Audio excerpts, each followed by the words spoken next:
ball, ain't no fall. Mama, I did it. I put my baby on the flight. We going to talk business. We in Miami, can't make up this life I'm living. Yeah, I'm gonna get it. Ain't no wishes, stay consistent. It's all about repetition, baby.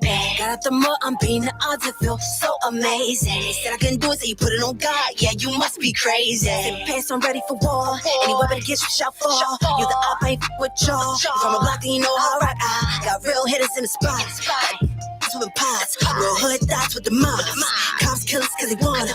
Tryna make it out of the trauma. PTSD come around when you're younger. But you rap, be careful when you come here. Can't run faster than a bullet in a cornfield. It's amazing. Tryna make it out of this place. Follow me and lead the way. Don't go straight, stay tunnel vision when you feel the pain. Gotta keep your head up through the rain. Bad days don't last always. Stay tunnel vision when you feel the pain. Gotta keep your head up through the rain. Bad days don't last always. Nah. Bad days don't last always, I'm the chosen one, yeah. My brother had me the twist, said, young, you better run, yeah. Put your foot on the gas, don't let them none. Do the dash, let burn out. Cut the brain on your steering wheel. Then I miss your turn, no. Family dependent, gotta work, yo. I gotta really go hard, cause none of this is for certain.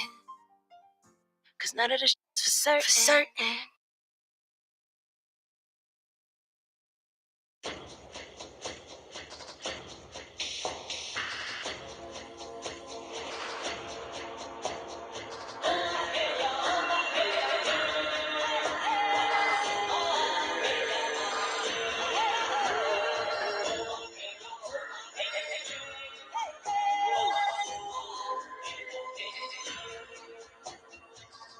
Warrior sound cry whoa, warrior sound cry whoa, lit like bit, let go, moving that wall like mo. Warrior sound cry whoa, warrior sound cry whoa, lit like bit, let go, moving that wall like mo. Warrior feel like me, man say la bird, man can't find pace, find pace and still be scared. Can't stop living like golden. Hit the fan bell running, we rollin'. Polish life living like golden. Polish style living like golden. I wake up, I feel like I'm chosen. My life golden, the crown and the Rolex. Here where my ancestors changed. They like was stolen, we back to collect. I need the same gold around my neck. Got me a pin, put a thorn in that beat. Yeah, we just masking the sin. My bro, he a savage. His name on the list, he get nice with the pen. I feel the spirit blowing in the wind, working even when the moon ain't lit. Some of the slaves to the game, but we own our own masters and whips. Warrior sound cry whoa, warrior sound cry whoa, lit like bit, let go, moving that wall like mo. Warrior sound cry whoa, warrior sound cry whoa, lit like bit, let go, moving that wall like mo.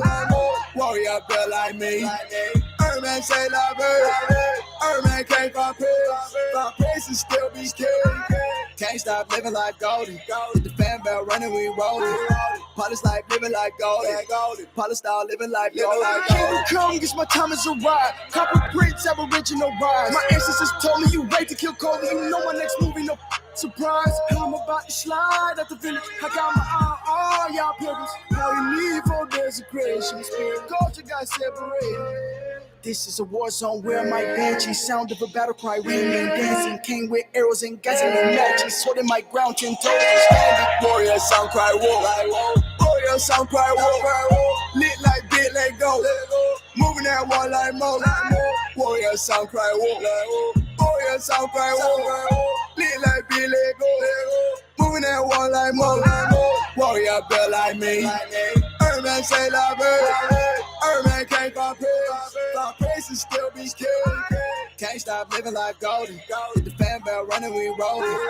Polish life living like golden. Polish style living like golden.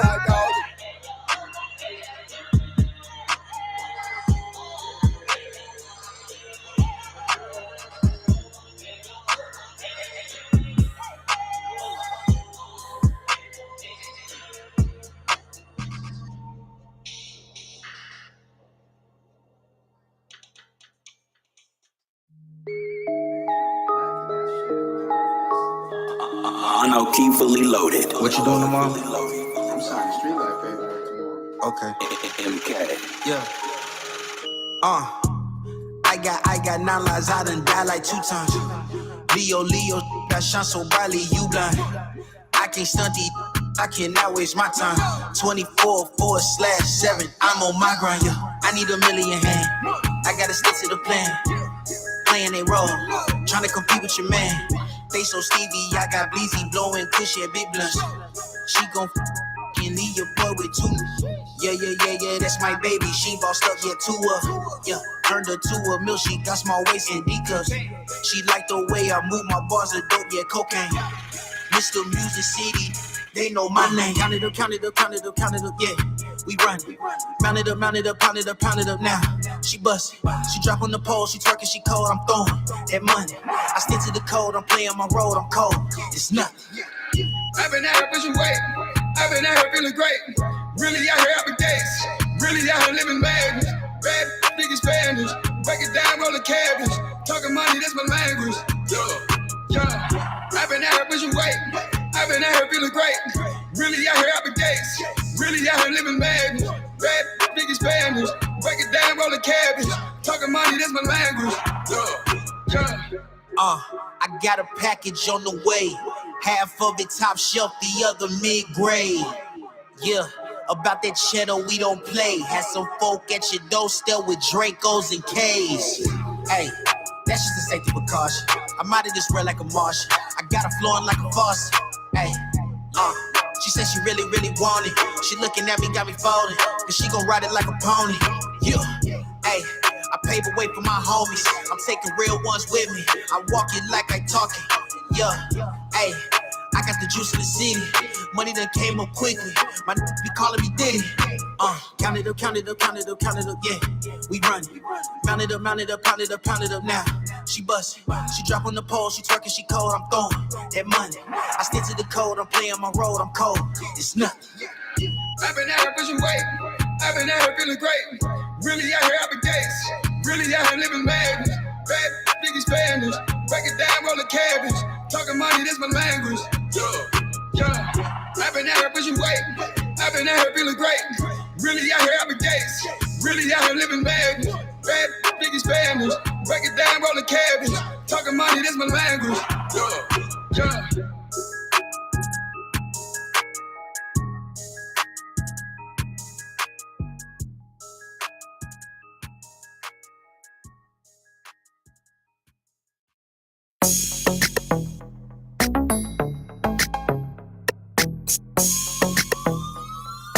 This is the Legion. All this tension from your job, on your body, on your mind, on we. Shit, when I look into your eyes, I can feel what you feel in times 3. I move for a bottle, got bottles, I'm the plug, got whatever you want.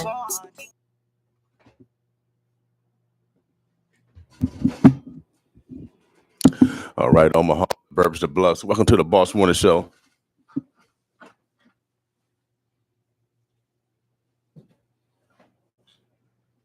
It's kind of quiet this morning. Even the construction, we beat the construction people, or unless they might be working on a different side of the building.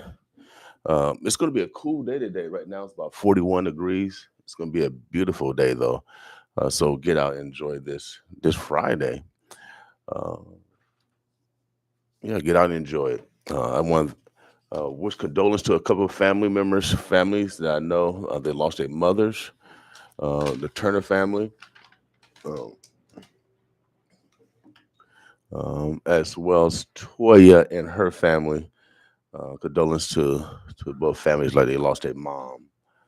I know they got the funeral today. I'm going to be coming through for sure. So I want to congratulate anyone that's celebrating anything also.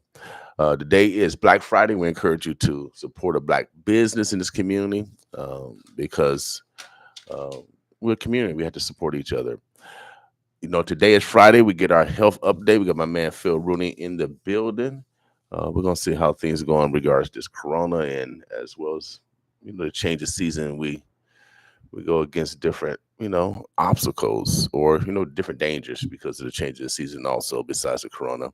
So how you doing today, brother Phil? Doing pretty well. Happy to make it to the weekend. Yes, without a doubt, man. I was looking forward to this one. You had a good weekend? You had a good week? Yeah, it's been a good week. It was nice, a 4-day week for us. So I got 3 of those down. And I think I'll make it through this one as well. So that's a good thing. Yeah, without a doubt. Yeah. So how's things going on the health tip? Well, let me see. From yesterday, we had 161 new cases. Those came in just a couple of days since we reported on Tuesday. So that basically where we've been for a while, that may indicate a slight pickup. We have 99 people hospitalized who have COVID-19, and that's the first time we've been under 100 for a while. Okay. So that's a good thing. On the other hand, we have 7 people on a ventilator. That's more than we've had, but it's still not a large number. We are at 1,194 deaths. I don't believe we've had any new. We didn't at least we have not had any new deaths since Tuesday. It may have been. We may have gone. I think we've gone a week now without any coming in. Okay. Sometimes it takes a while for them to come in. That doesn't mean that happened recently. Sometimes they're actually months ago before all the medical examiners confirm everything. So Okay. So there is that. Clinics continue. We have a clinic today at the health department, 41st and Pacific. Get your COVID-19 bivalent booster at that one, as well as the initial series of shots. It's the primary series of shots. And I know some people may have seen that there's the FDA and CDC approved a booster for 5 to 11-year-olds. We do not yet have those. We expect to have them next week. It's a different dose, so it takes a while to get it processed and get it shipped to us. So by next week we should be able to get boosters for those kids. Tomorrow we have something a little different in the spirit of football season. We're asking people to go for 2. We have a clinic at the American Red Cross out on South 80th Street, and you will be able to get your COVID bivalent booster, the Pfizer, or you can also get a flu shot. You can get one, or you can get the flu shot as well. You can get either one. But yeah, we will have flu shots and the COVID bivalent booster out there. We're encouraging people to get that so they don't end up with the possibility of having COVID and the flu during the winter. I think there are a lot of people anticipating that COVID will pick up once we start doing more indoor activities, and we know that there are some things happening. It seems to be picking up again in Europe. It takes a while to get here, sometimes longer than others. It kind of is varied with the strain, but we are anticipating that could very well be happening. So we're encouraging people to get your boosters, or if you haven't had your initial series of shots, please get that and address that situation. Great. So this is the most hospital stays. It's the fewest hospital stays. Well, the fewest hospital stays. People in the hospital who have COVID, and some may have gone in for other things, and then they run tests on you when you go to the hospital, and they find out you also have COVID. So that don't poo-poo it that they aren't there for COVID. Well, they're there with COVID, and that means you have to extra work for the hospital to keep them from passing that along to other people who may get more sick from it than that individual is. That individual still could have their situation complicated by having COVID. So it's not, it's still it's a serious consideration there. So it does create more work for the hospitals, and the hospitals are pretty busy, which is good because we want hospitals full and making money. But adult ICU beds were at 91% yesterday on our report. There were 26 adult ICU beds in town. 85% was the rate for the medical and surgical beds, and pediatric ICU beds were at 82% of capacity. So the hospitals are busy. All right. And the flu season, October is officially the start of the flu season. We're starting to do surveillance and encouraging people to get flu shots. I will be doing that probably within the next couple of hours. Okay. All right. And they get flu shots everywhere, right? Pharmacies. Oh, yeah. There are a lot of places you can get flu shots. I think some grocery stores have promotions. We're going to have some of these joint clinics, like I mentioned, that we're having tomorrow, where you can get a flu shot and your COVID vaccination. It's perfectly all right to get the two of them together. I know there are people who might wonder, is it going to make one less effective? No, the evidence is that doesn't happen. There have not been any instances of serious interaction. If you have a reaction to a flu shot or the COVID, you might, I may be a little tired later today. I guarantee I'll be a little tired later today. Whether the shot will have anything to do with it or not, we don't know. Right. But yeah, I was up at the gym today by 5 o'clock. I don't know what's wrong with me. Oh yeah, no, that's a good thing. I was at the gym last night. I got there about midnight. So I'm kind of fatigued a little bit today, but it's a good fatigue because we worked out our body. Yeah. And our body is rehabilitating. It's definitely a good thing. Yeah, without a doubt. I'm gonna have some big muscles by next week, Phil. I'm only gonna work out 1 week. You're gonna okay. I'm not looking for big muscles. I'm looking for a small tummy. So. Now, how can we stay in touch with the health department? Well, one of the best ways is to go to our, on our website, our homepage, www.douglascountyhealth.com, and make sure that you do go to the Douglas County, Nebraska Health Department, because there are there's around 15, 16 Douglas counties in the United States. Yep. There's one in Kansas, Lawrence. There's one in one in Colorado around Denver. Mm-hmm. We used to get a lot of calls for one in Georgia. I believe there's one in Minnesota because I got a call one day, somebody asking me why we shut down a restaurant there, and I assured them that we weren't the ones who did that. Right. But there are a lot of, did I say Illinois? I know there's one. Yeah. I'm sure there's one in Illinois. I believe that's where Douglas is from. Yep. So there are a lot. So make sure that if you Google it, if you don't type in our address, you should probably come right to us. But if you Google it, you might end up looking at information from another Douglas County. We have all our news releases there. We have other information. We have up-to-date data on all the communicable diseases that are tracked out there and are reportable to us. And we're trying to add more information to it all the time. A bunch of videos I'm hoping to be working on. Mm-hmm. And, the news releases are all posted there in English and in Spanish.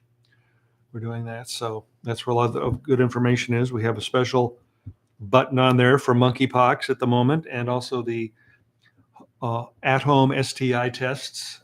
If you don't have an opportunity to come to one of our clinics, see your doctor, or you're shy about going someplace where they're going in to get tested see if they have a sexually transmitted infection, you can click on the button on our website and fill out the information. They'll mail you a kit, and you can do the test at home. And it may just be more convenient for you too, rather than trying to take off time during the day, go out of your way to someplace you weren't going.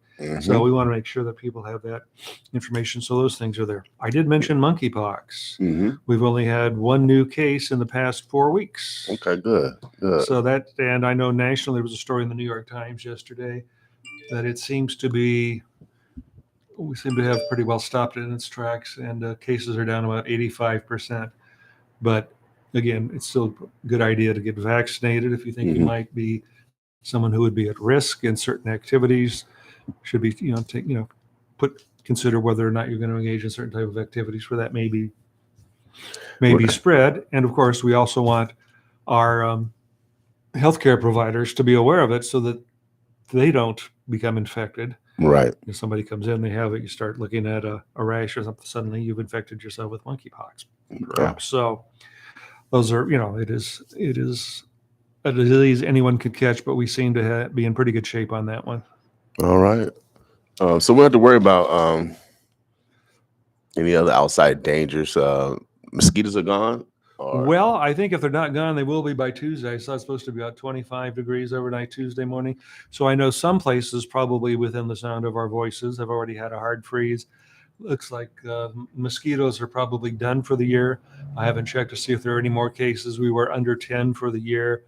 I knew some of them were hospitalized. No deaths that I'm aware of from West Nile virus this year yet, which is a good thing, a very good thing. But that's, if it get warms, if you would happen to be out in the evening and it's warm, you might find some mosquitoes, but I think they're pretty much done for the year. Flu is definitely something to prepare for. We all know how to do that. And the advice for flu and COVID are much the same. And, if you get vaccinated and if you're sick, please stay home. Now it's a total responsibility. The health department does checks on restaurants, correct? Food. We do. So you cover food. We inspect restaurants. Yeah. Okay. Food, personal health, community health. Well, it's, the community is our patient. So we try and we're more preventive and engage, on the other side of educate and prevention. And we'll, when we may organize for a particular response like we did for the clinics, but prevention and education are big things. We also have a lot of increasingly wellness education, and then we're trying to address other concerns through our declaration that racism is a public health issue. And so we're doing more and more on that. I think people will see us in more and more places. We're even, at this point, we even have public health.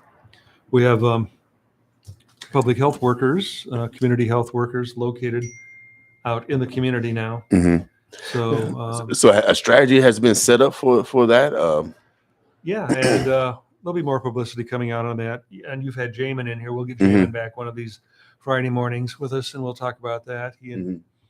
Cool. But that's obviously something that is going to require an intentional effort on our part to address right wrongs where we see them, because that's centuries of wrongdoing to be corrected. Well, I call it life in the city. So hopefully we'll start running from the problem and talk about the problem without a doubt. And so we can really solve it. We're all part of the same family. It's called anthropology. So I'm smart. I brag off my education. We're all part of the human family. We are related. And so the only thing that I guess separate us is just time and distance and the change of language and the amount of melanin we have in our skin. And so, but we're all human beings. We're all mammals. And so I really don't understand why we haven't having conflict. I enjoy going to college and experiencing the different ethnicities that I experienced from around the world. First time I met someone from Africa. First time I met someone from Asia, from Korea specifically, and we actually practiced martial arts with a real knife. I would have never had that experience here.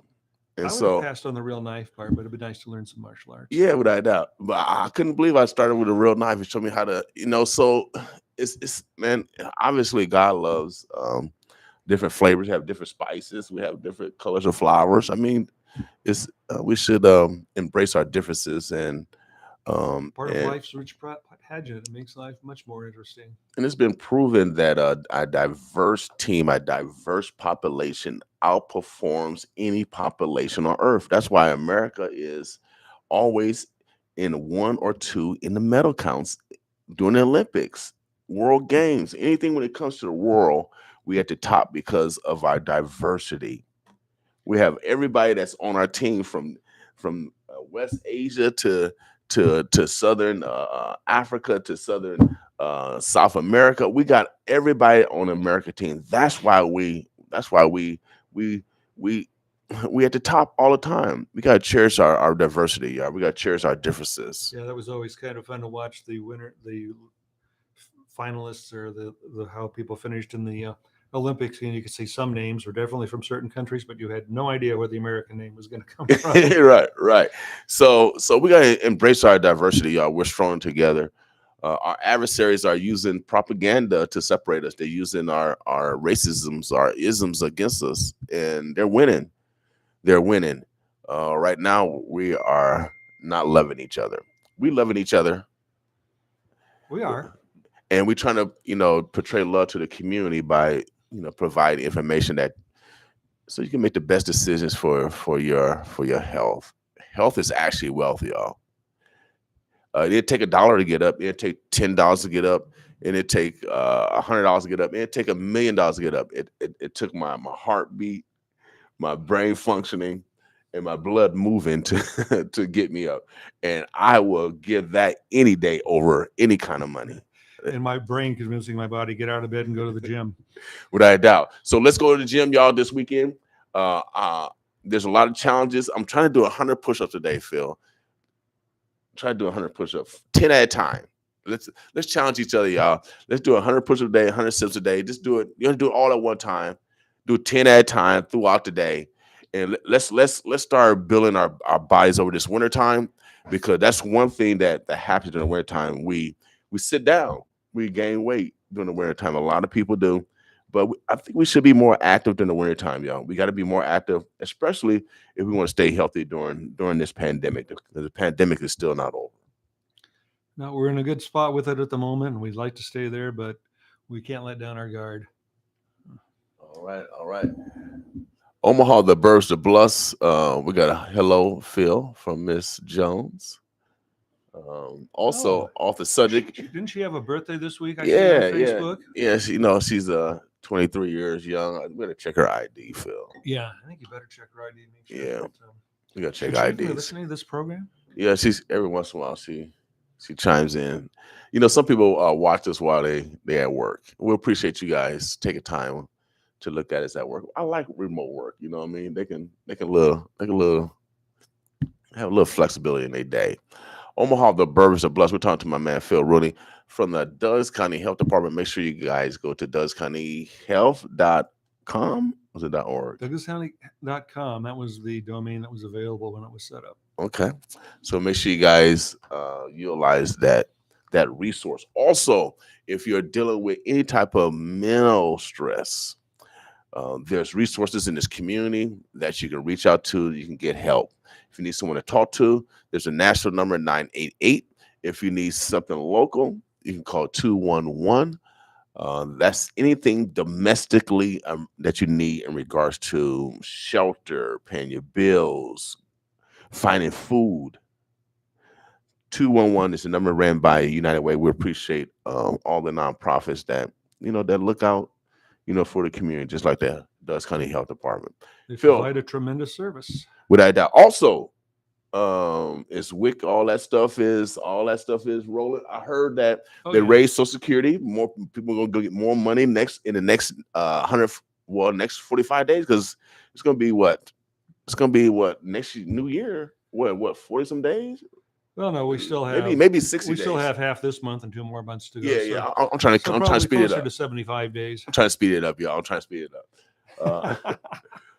Did you guys get your resolutions done this year? You still got time. Still got 75 days. All right, Omaha. Yeah. Miss Jones said, ha, ha, ha. Yes, she's still listening. Also, off the subject, Miss Gwen said, can you invite someone from the Midwest Innocent Project on this show? Talk about their organization to help incarcerated men and women to find how they can help. I was thinking about Ernest Jackson case this morning. I could read a little far with these little bifocals, Got new glasses? Yeah, well, they old, but I've been trying to get used to these bifocals. I didn't think I was gonna ever get old, Phil. I didn't never perceive, but I'm glad I'm mature though. Without a doubt. Good points and bad points come along. Yes. So again, make sure you guys take care of yourself. Great hygiene. The virus is still active. If you have any, pre-existent, make sure you wear your mask. No one loves you more than you. All right. And then don't forget to sick and shut in, y'all. They need love also. We got a very special guest coming up. This has been Douglas County Day. We got Chris Cathers going to be coming in. We're going to be talking about the election. He should be in around by 8 o'clock. He should be rolling in shortly. Election commissioner. I know him well. Yep. He came in yesterday, but it was down for technical difficulties. So he decided to come back this morning. Then we got Willie Barney coming in around by 8:30. We're going to be talking about both of them? Yeah, Willie Barney, not Willie Hamilton. We'll probably bring Brother Hamilton back another day. But Brother Barney, guys there, friends of mine. They got their fall festival this weekend from noon to 4 o'clock right here on 24th Street. So if you want to create some family memories, you can do it tomorrow. Did you see that, of course, there's going to be Christmas in the village and also this year? Well, so he's got something else going to let him talk about it. Yeah, we got a lot of stuff going on in the most historic area of the city, 24th and Lake Corridor. We need everyone to change the perception of our community. We got to do this together. We can't do it alone. And we want you some great exhibits across the street at the Great Plains Black History Museum. Yes. So make sure you guys come out and touch the rich history of what Omaha, provides, y'all. I know for a fact that greatness comes from here. And I believe that if the world's going to change, it's going to start right here in Omaha. We're going to be that example, without a doubt. Anything else, Phil, before we get out of here? I think that's good for the moment. All right, Omaha. I got some new music that I want to play for you guys. Let me see what we got over here. All the music that we play is from the Oh, the Burbs, the Bluffs. We actually give love to our neighbors. And if you do music, send it to us. That's a great idea. Expose the local artists. Yes, great talent yes. around here. So we had some jazz, some blues players this past weekend. I told them, give me some original music because Eric, sometimes people don't want to listen to words. They just want to hear some great instrumental music. And so if you are a producer out there, I talk over radio beds sometimes, music beds. And so, but that's a great way to get your music exposed. And then also we love to brag off our neighbors, man. Without a doubt, we like to brag off our neighbors. And so this next song, this one actually comes from this young man. Is from Omaha, but he lives in Florida now. But he sent this song to me. I love this song. Check this one out. This is called My Sin. I'll let you listen to it. Boss with us.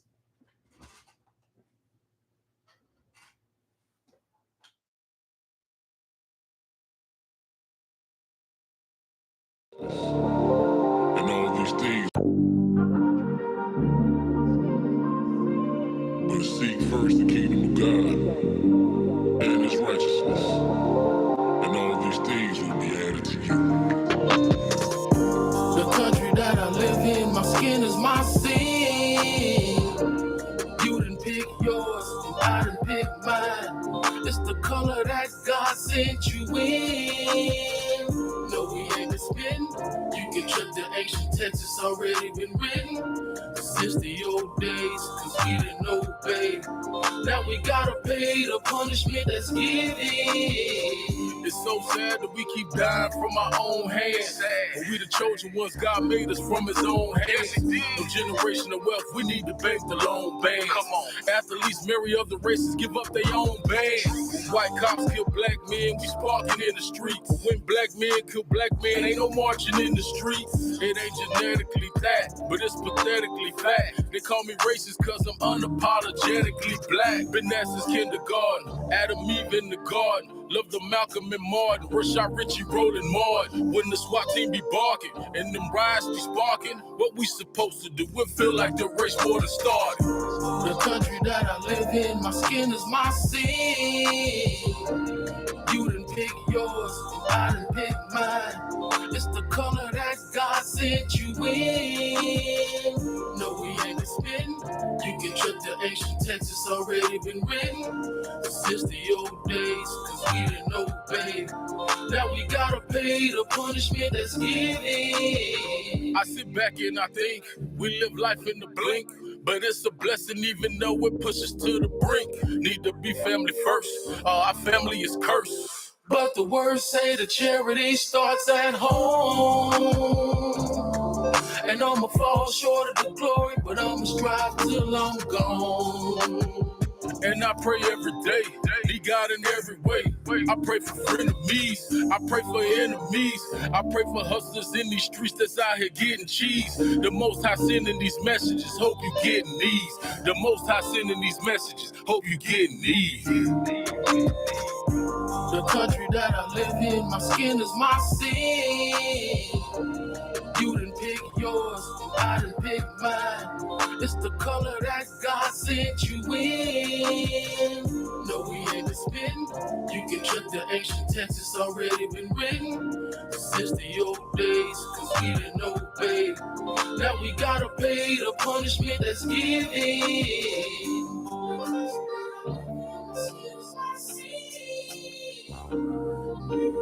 Omaha, the Birds of Lust. That's that. The I-75 boys from Omaha.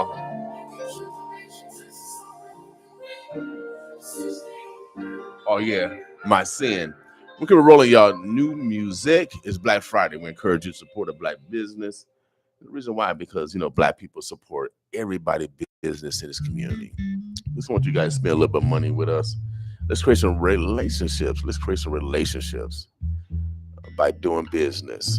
All right. Omaha, the Burbs, the Bluffs. Boss with me this morning.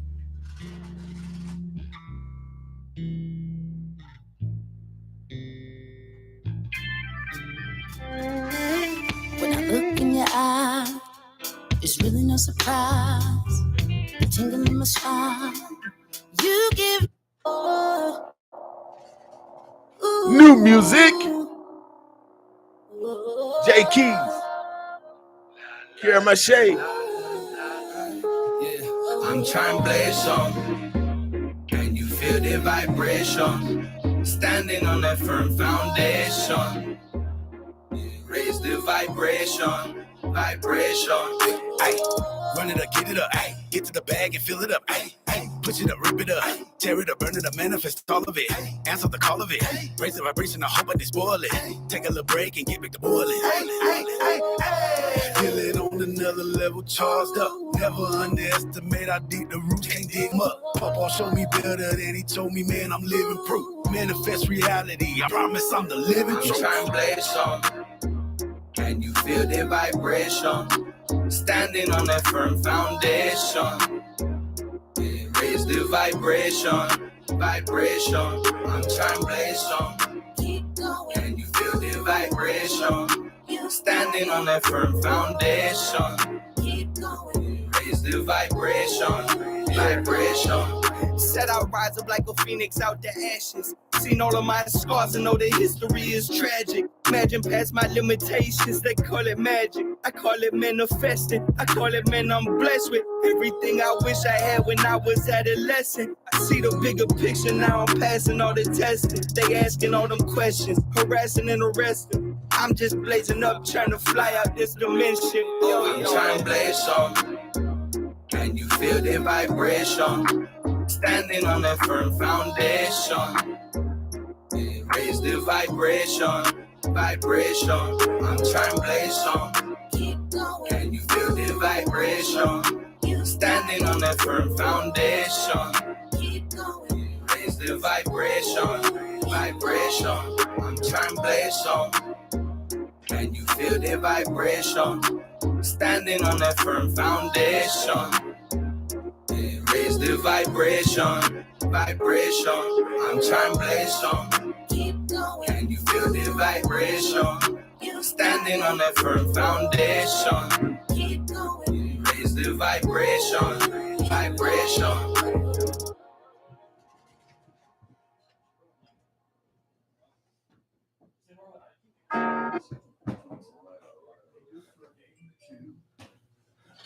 All right, Omaha. Hey, what's up? What's up?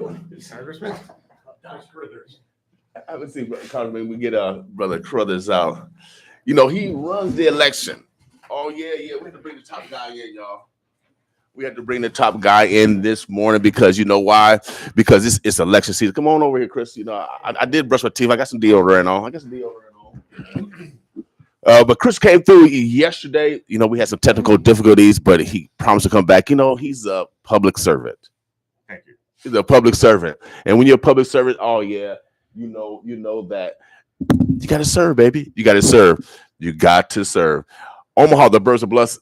Chris, why don't you go ahead and introduce yourself? No, hold on a second. You know how these stars are. They got their own noun, verbs, adjectives, prepositional phrases. Oh, yes, some predicates to introduce themselves. I'm going to let this guy introduce himself. He's been in this community doing a lot of work for a while. This is just his latest role.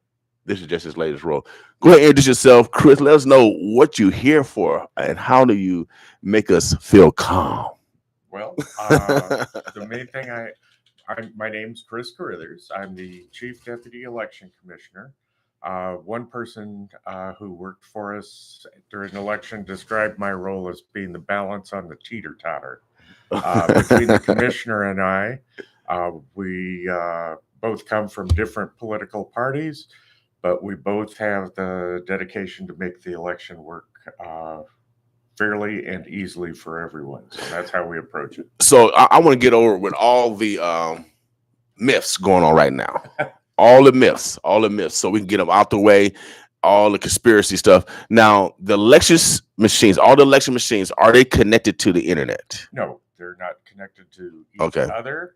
They're not connected to the internet. They don't even have internal storage. All of the data that's collected by the counting machines goes on to an encrypted thumb drive. You can't just put an Office Depot thumb drive in it. Right. You have to pay through the nose to get the encrypted thumb drive that takes all the data. Uh-huh. And then that is taken from the secure counting room into our IT office and put into what's called a stopgap computer. That computer has never been connected to the internet, and that's where all of the compiling takes place to give us the number, to show us the numbers that the machines count. Okay. Now, are both parties present during this whole process? And then also I know we got independents. I don't know if independents will be in the room. Are all those individuals in the room during this whole process from start to finish? Anytime there's a ballot touched, like if we pick up ballots from our drop boxes, or if we pick up the mail, which we do because we can pick it up earlier than the day and start processing earlier than if we wait for delivery. Anytime a ballot is touched, it's touched by people of two different parties. Okay. They can be the four parties that are recognized, or the five parties recognized in Nebraska now are Republican, Democratic, Libertarian. Everyone laughs when I say it, but the Legal Marijuana Now party, and also the nonpartisans. Now, nonpartisans are the unaligned parties. Okay. But anytime there's a ballot, there are two people at minimum, and any of those combinations. Okay. Can't be two nonpartisans, can't be two Democrats, can't be two Republicans. Okay. What others myth that you guys deal with? Because I want to get them all out the way because I mean we've got an important election coming up, and I want to make sure people feel comfortable. Sure. Well, one of the strongest things I've seen is that the counts are accurate. There's a lot of talk about counting by hand. Part of what we do is run a test deck for every election.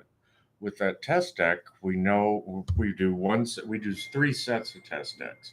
One is all the same candidates for every ballot. Okay. One is random, where people just count them. And then when we count those on the machines, we know that the counts are accurate. We've had 2 close elections where we've had to do recounts in the past 4 years. 2 years ago, Roger Garcia and Mike Boyle's race for county commissioner was a 3-vote race. Wow. We had to recount that. We used different machines to count the ballot. We know what machines counted the ballots the first time. We make sure they're different machines. The difference in the race the second time was 3. When we do those test decks, and then we did another one this year where in the primary for the second and third place advanced to the general, and that was also an exact match. Okay. So you do the testing on different machines, so in order to make sure that validity is in the system. Part of the test deck is we also do it by hand, and by hand is much harder and much more time consuming because you're doing it by hand. You've got 10 races on a sheet, so you've got to do all of them. You get slightly off, something interrupts, you've got to figure it out again. So the machines are much faster and much more accurate, and they are truly accurate. Okay. And they don't have a party affiliation, the machines. Okay. Now can anyone else outside those 2 parties come in and view the process? We do have poll watchers. There are rules for poll watchers. We ask that the simple ones off the top of mind are that they register with the Election Commission. They should wear identification as to who they're representing. And there are some others. We have a whole presentation that we can provide anyone. Most of the time, those are people in affiliation with the political parties. We do a training on that. Also, our counting room, people who sign up for these services are also allowed to watch the counting.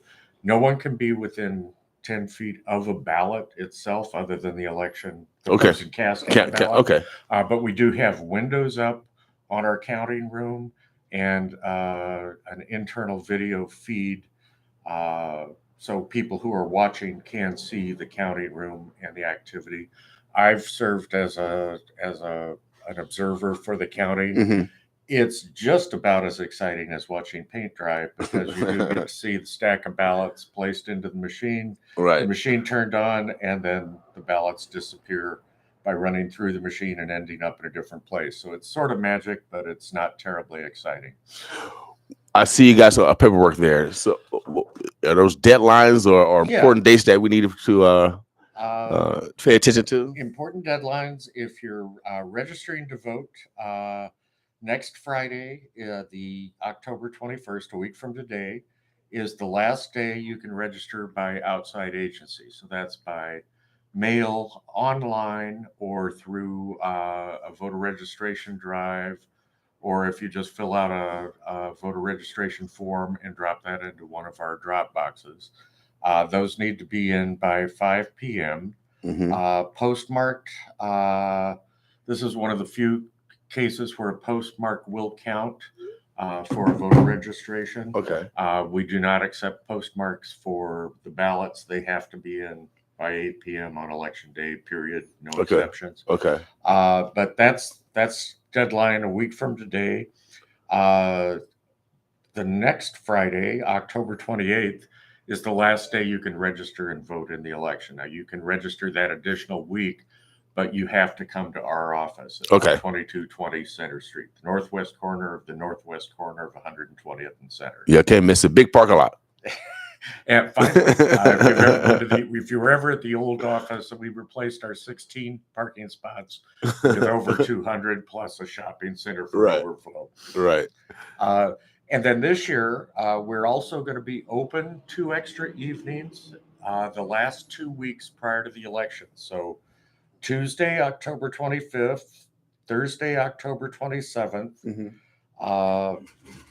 and making sure I get the right dates. Tuesday, November 1st, and Tuesday, November 3rd, our office will be open until 6. We're normally open 8:30 to 5, but we are open till 6 those 4 nights. Okay.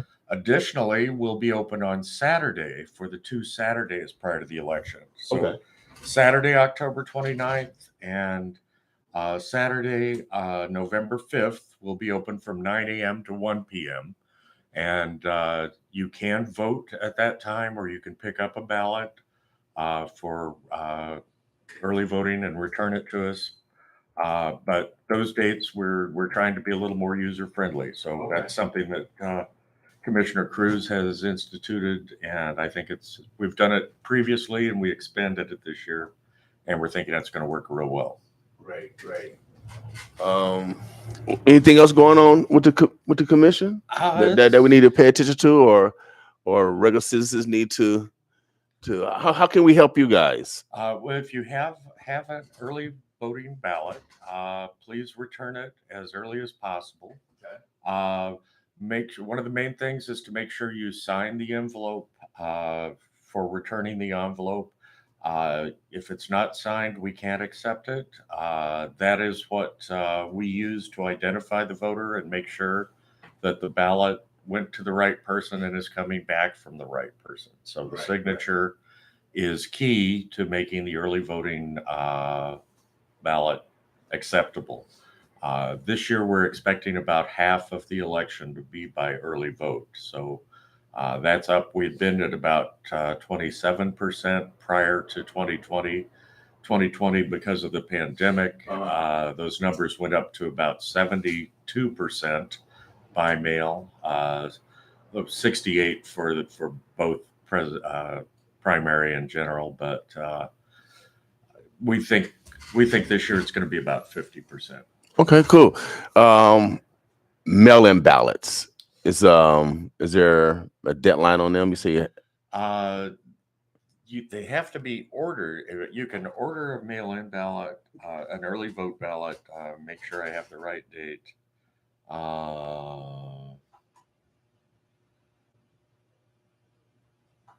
know they mailed them out. Well, we mailed 75,000 out the first day. We're up to about 88,000. I think we'll be probably close to 90,000 by the first part of next week. Wow. Is that the most as far as in those kind of? I know it's like we're breaking a record every year in regards to mail-in ballots. It's by far larger than it has been in the past. Okay. I mean, 2020 was a record because we were deep in the pandemic. And I Right, think we're going to see those numbers, and we see a drop off in numbers in a gubernatorial race compared to a presidential race anyway. But it's going to be higher than we expected.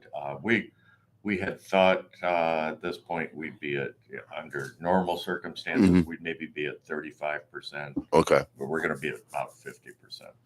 All right. Chris, anything that we didn't discuss that you want to make sure that we get across this morning? I think we've hit all the highlights. All right, man.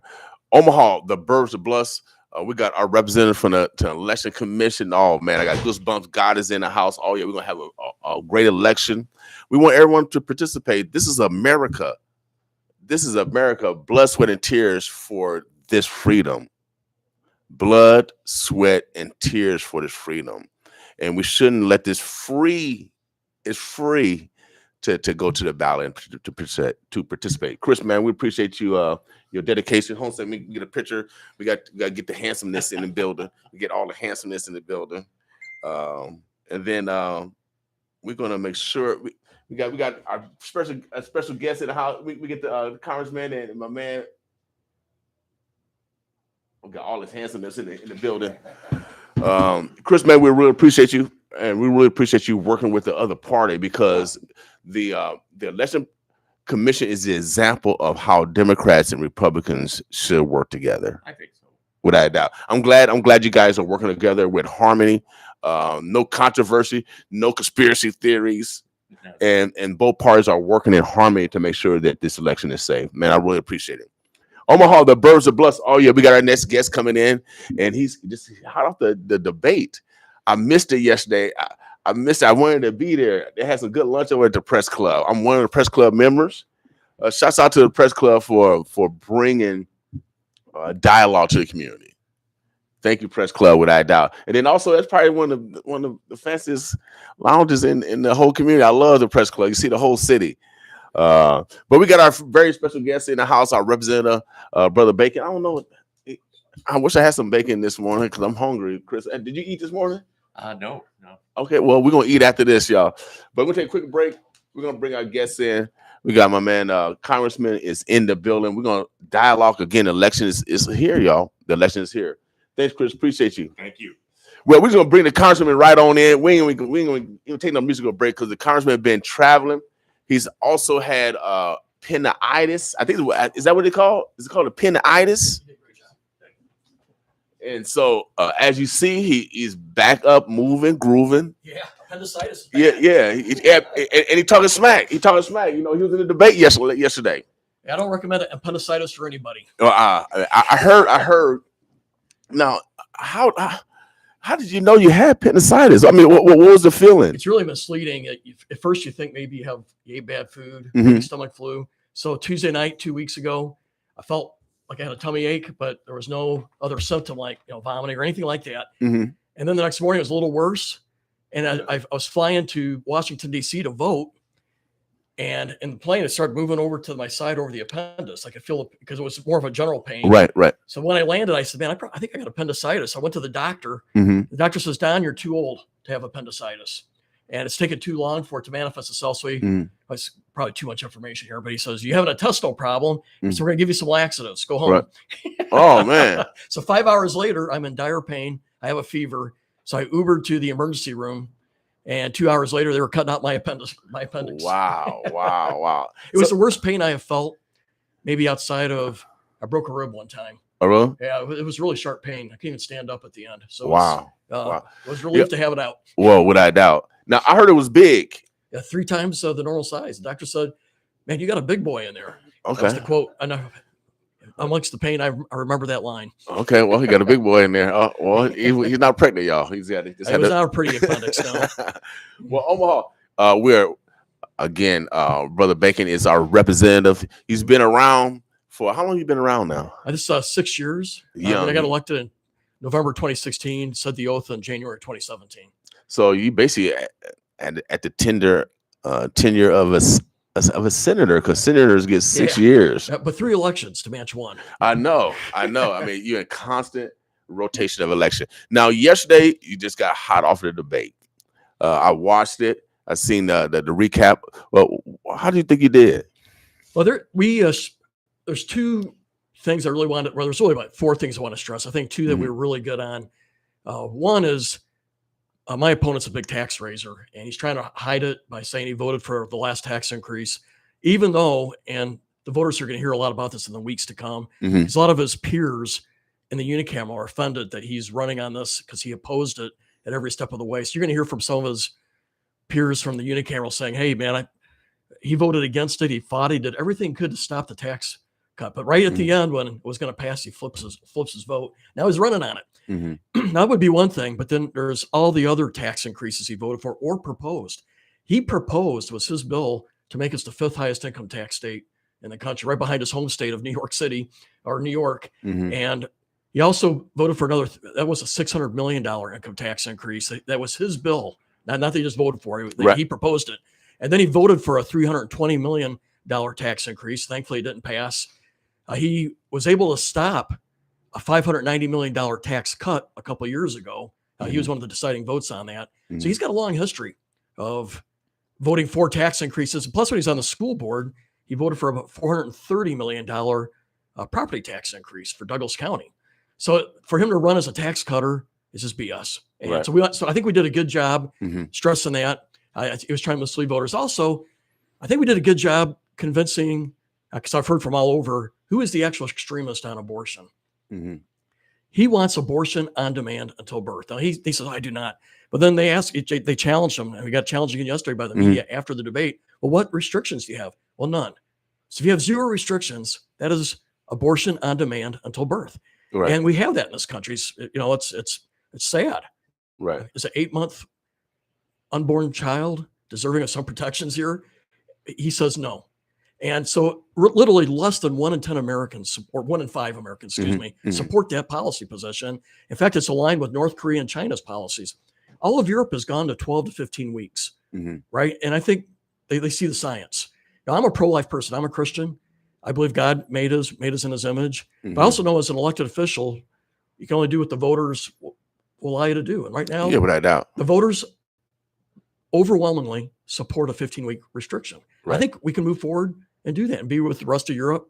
We shouldn't be with Kim Jong-un of North Korea. We can be where the rest of the free world is at.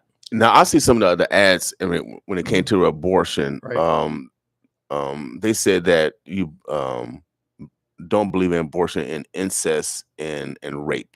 And so can you elaborate more on that, because that's one of their main sticklers. And myself, even myself, when it comes to, I believe in God also, thou shalt not kill. However, in incidents where a woman had been raped or molested by someone in her family, incest, I even myself, I step back. I yield, because it's a tough issue. Because someone's been violated and haven't been given permission, and that's just like us. If someone try to violate us, if we was in a different setting, like in jail, they'll try to do the same thing, rape us or so. If sometimes we got to put ourselves, be empathetic, and put ourselves in we those should be positions. more empathetic. We lack really empathy in our society, and so I guess I go about it in 2 different ways. First, in principle, I believe the unborn child has humanity, and that poor child didn't have a vote in the whole thing. Right. And so I go back on principle, but also going back, if you're a legislator, what is the art of the possible? Where are the voters at? And so most people that support a 15-week restriction say, hey, you definitely got to have exceptions for the life of the mother, which I've always been that way. Right. Though Vargas will claim I'm not on that either, but it's not true. I've always supported defending the life of the mother. Okay. But a lot of these 15-week restrictions also have exceptions for rape and incest, and I've put my name on it. So in other words, I'm willing to reach in the middle and try to find where we can get the consensus and make progress. right now in many states where there's 0 restrictions until birth, that's just not humane. Right. It's just not right. And in Nebraska, we're 20 weeks.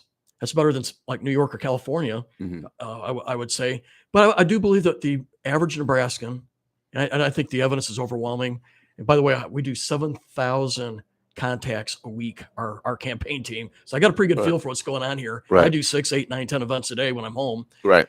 Most Nebraskans would like a 15-week restriction, or maybe a little more conservative than the rest of the country. But we can make progress here in Nebraska in the unicameral. And so,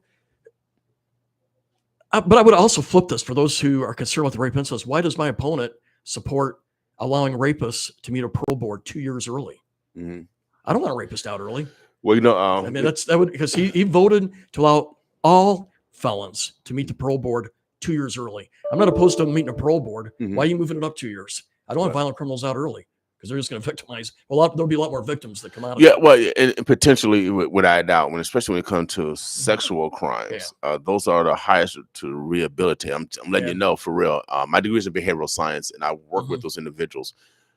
Individuals with sexual crimes are really hard to really rehabilitate, and that's why we have sexual offender files that OPD keep because of that. And so you guys debate. Because and the reason why I brought the rape and incest, because that's the main thing that they kick at you. Right. Well, I think I heard from all over the country and the district. They were surprised. I think he's the first Democrat that really got his behind kicked on abortion, because really the guy's contradictory. The man's saying, I don't want abortion on demand until birth, but I want 0 restrictions until birth. Now you can't have it both ways. Now, you mentioned that Nebraska goes 20 weeks. What do you mean by 20 weeks? We have a 20-week restriction. And by the way, and he has opposed all that as well. He voted present, not voting for the late term dismemberment abortion, which passed.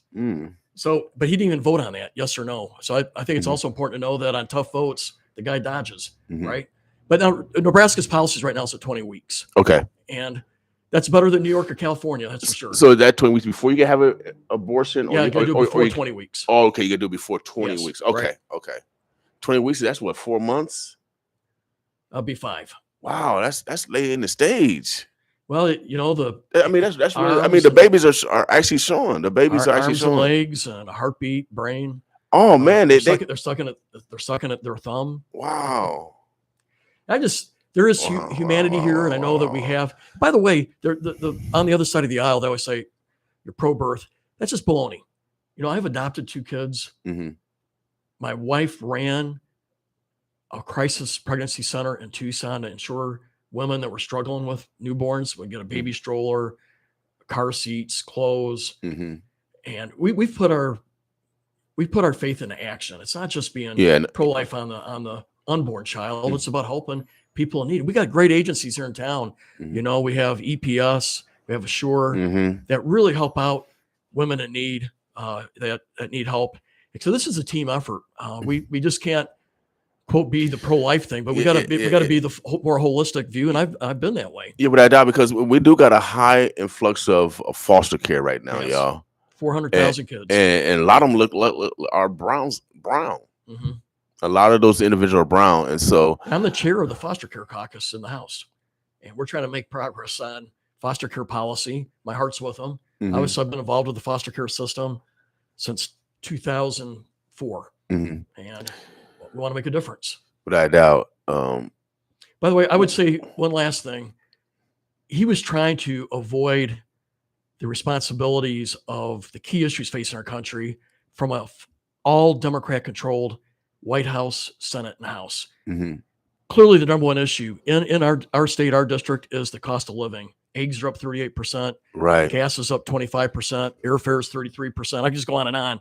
Yeah, people are using their credit cards to buy groceries. I know, so you don't have money. And I had Dave Pantos in here, and he represents those women that are getting evicted. Yeah, because Nebraska law doesn't require a lawyer to be present during evictions. I didn't know this, Brother Bacon, and you represent a lot of these mothers are single-led households are by women, and they have these courts every Tuesday evicting these women, which again affects children. Again, affects our total environment when it comes to the health of the environment. By the way, rent is up one of the worst. If you look at inflation, rent and cost of housing right now is off the chart. But the fact is, someone like Vargas doesn't want. He wants to avoid the responsibility that his party. 2 years ago, inflation was 1.5%. Now it's 8.5%. Yeah, it's crazy. And so, but also, we were energy independent 2 years ago. Now we got a president begging Venezuela and the OPEC to drill more oil for us, even though he has been clamping down on our own production. And I think that's a failed policy. Right. When you look at crime, the border. So he says, quit talking about who's at fault. No, we want to hold people accountable.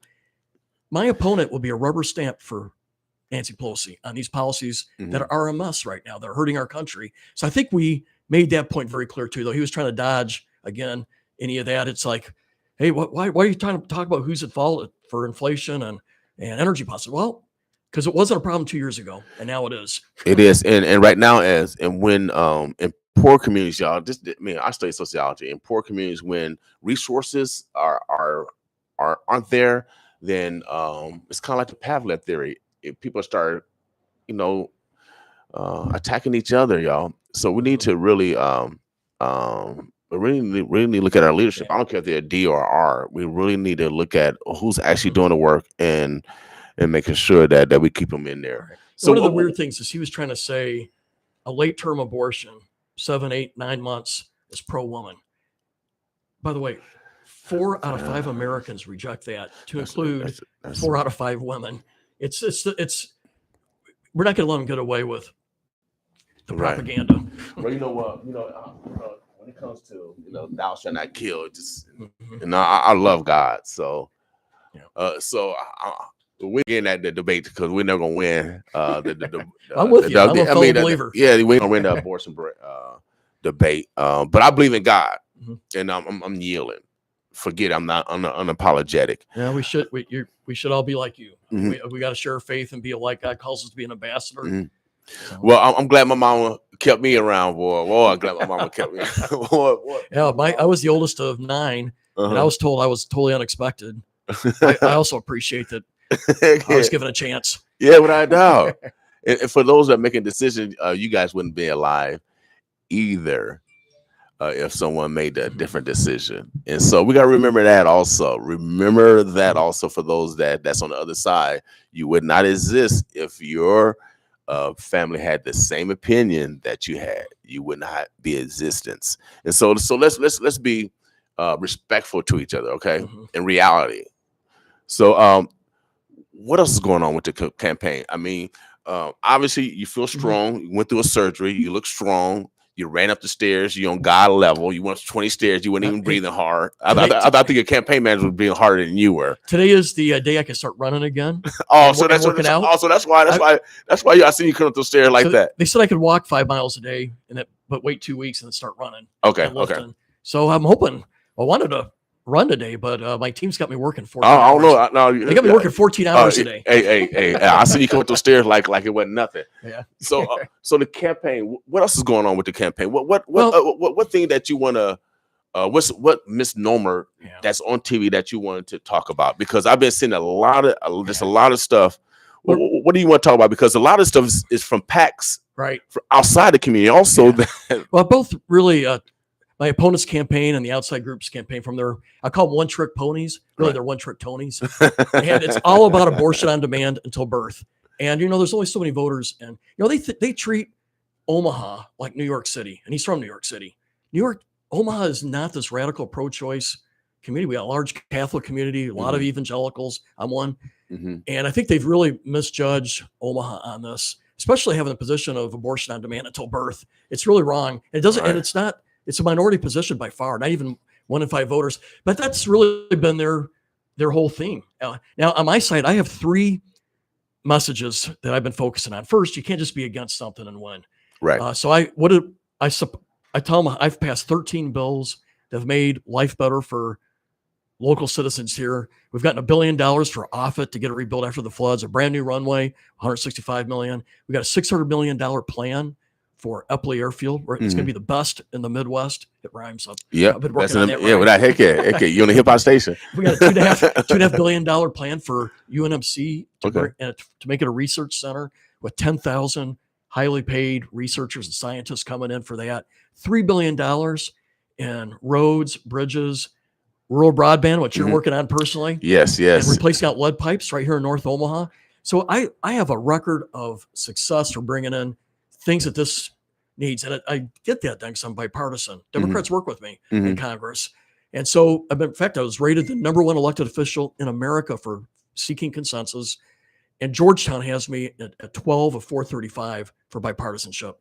And they want to dismiss it on the other side, but Georgetown University is not a conservative school. Actually, we would not exist without Georgetown Law School, because my application for the FCC got vetted by Georgetown before we submitted to the FCC. And so I'm a black kid from Nebraska. They didn't know who I was, you know what I mean? Yeah. But they gave us love. And so you're totally right. You're totally right about Georgetown. They're a bipartisan. They're not here to help out a Republican. They're just see it the way they see it. So I've delivered for this district. The second thing is the key issues facing our country demands change in Washington, which is cost of living, energy, crime, the border, and it's single party control in DC. My opponent's rubber stamp. I am actually a vote for change, because if we can get a new majority, we can force Joe Biden back in the middle. And really, when he won those 2 seats in Georgia, he went to the Bernie Sanders part to govern. We need to bring him back in the middle like Bill Clinton did when he lost in 1994.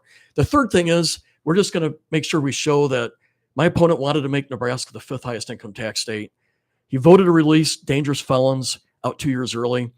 And the fact is, the minority community suffers the most from crime. Oh, yeah, without doubt. The most victims. We should be going out of our way to protect our minority community from violent crime, because unfortunately they're the targets of most of the violent crime. And thirdly, or part of his record, voting present but not voting, and just missing votes at almost 20% of the time. If voters know that, they just get enraged. It's 1 out of 5 votes. So it's missing in action. Oh, you said in the unicameral? Unicameral, yes. Right down the street? Yep. 1 in 5 votes. He's been MIA. And so those are the 3 areas of our campaign. Wow. It's only 50 miles away. Well, what it is, if they're a tough vote, he doesn't want to be on the record. That's what it comes down to. Okay. All right. Wow. How can individuals help out with your campaign? On the website, it's www.donjbacon.com.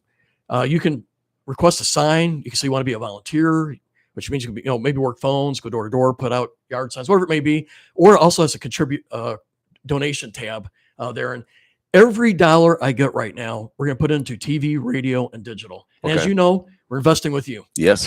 Well, I get a hard time because we have a good friendship. But I tell everyone, what my mama taught me, and no one is going to be her. She said that if someone treats you good, treat them better, because you might need them one day. And so she didn't say Democrats, Republicans. She said individuals.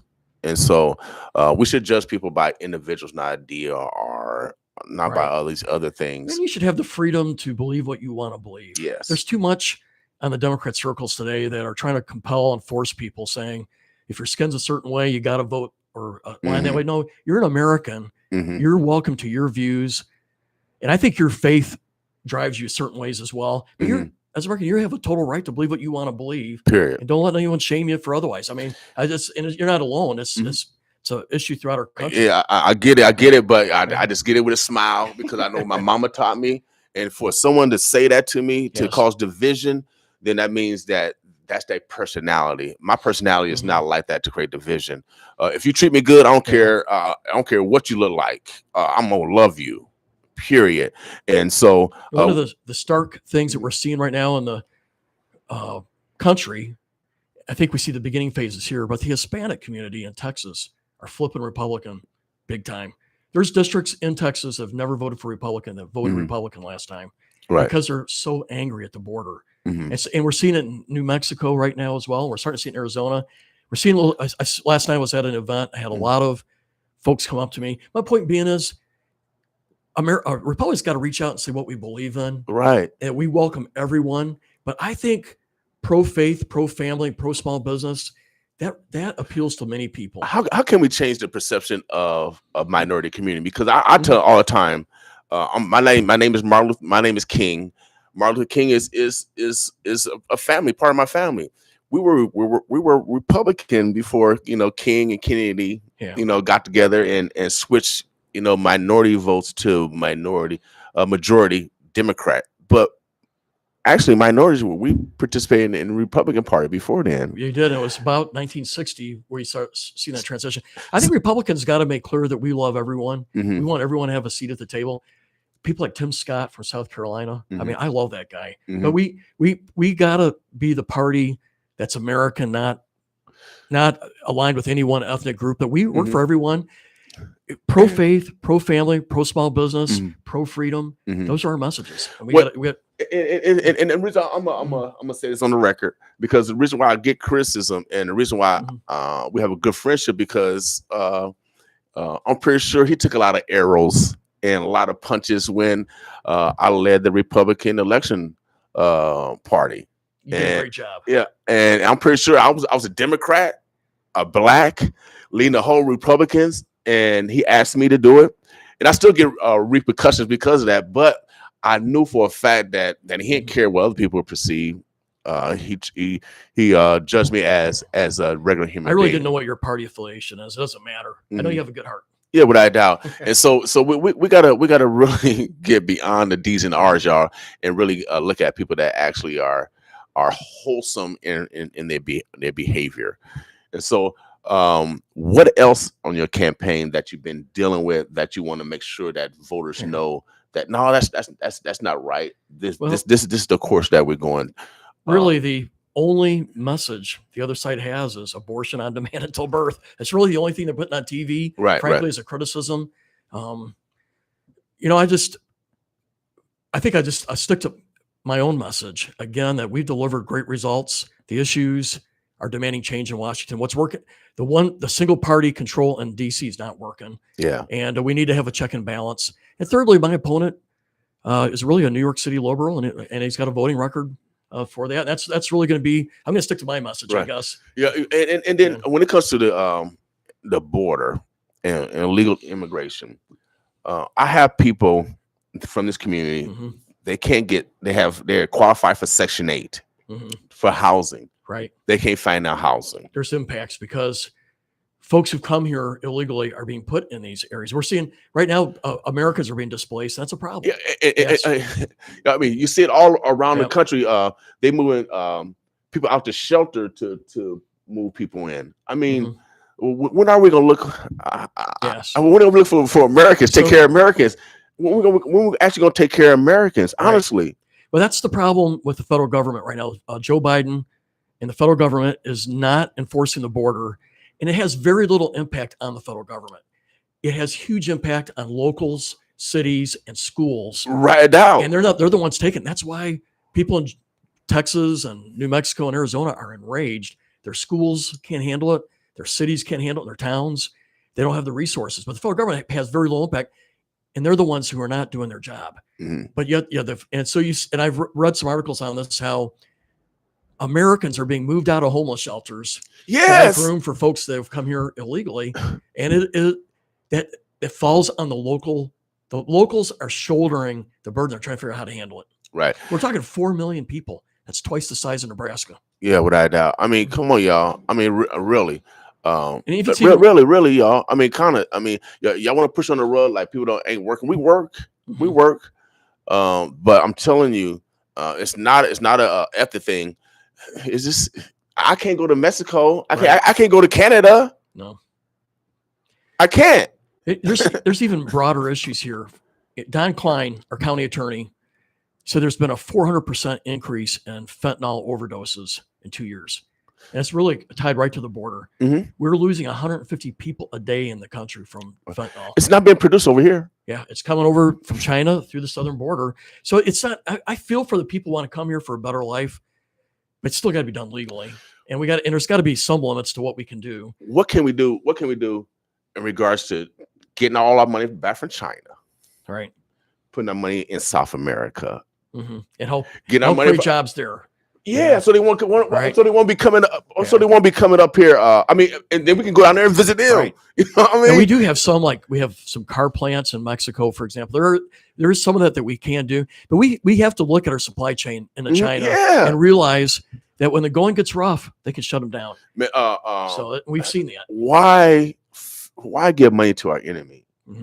Yeah, I really don't understand that. Being a military man, why would you give someone else manufacturing and you know they steal our stuff all the time? They're the world's biggest counterfeiters. So 20 years ago and before that, even we had a philosophy that if we invest in China, they will liberalize. They'll become more like us. Actually, they did just the opposite, and now they're more. The communist government is more entrenched, and they're more dictatorship towards their people.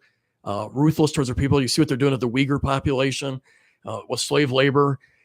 And so I think the time is that we do have to pull out and look at our supply chains and say, okay, what do we got to get out of China so that we don't need to depend on communist China for penicillin. I'll give you an example. Most of our penicillin now comes from China. That is not a useful thing for us. What? Yes. I mean, we got proof that they put lead in the dog food. They put lead in the toys. They put lead in the kids' candy. Right.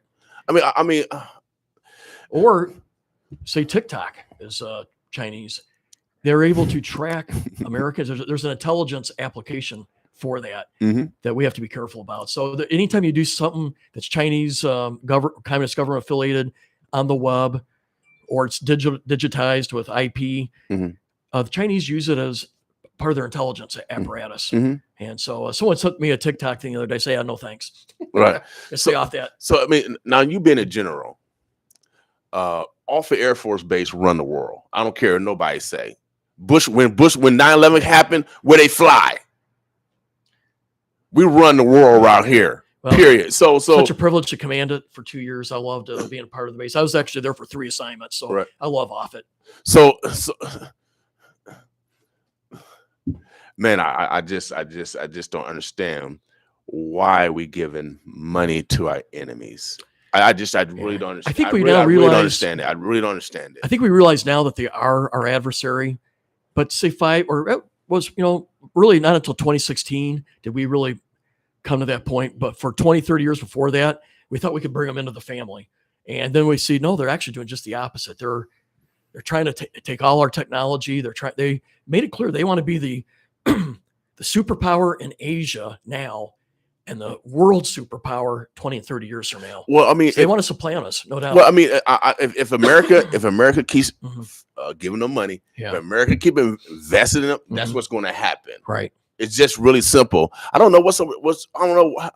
Didn't the politicians go? You went to school. Didn't your colleagues go to school? I mean, this is elementary. I think it's this last 5 years we've realized we got to change our strategy here, but we got to get serious. We need to study our supply. It's part of the Republican platform right now. We got to study our supply chain, figure out what do we absolutely need to get out of China and build it. Problem is there's an expense to this too. I mean, like for example, there was a plan to bring computer chip technology back here. Well, the bill that came out of Congress, which I thought was too big, was $279 billion to help bring back computer chips. I mean, initially it was $50 billion. I thought, okay, we could probably do that. Okay. And then it became $279 billion.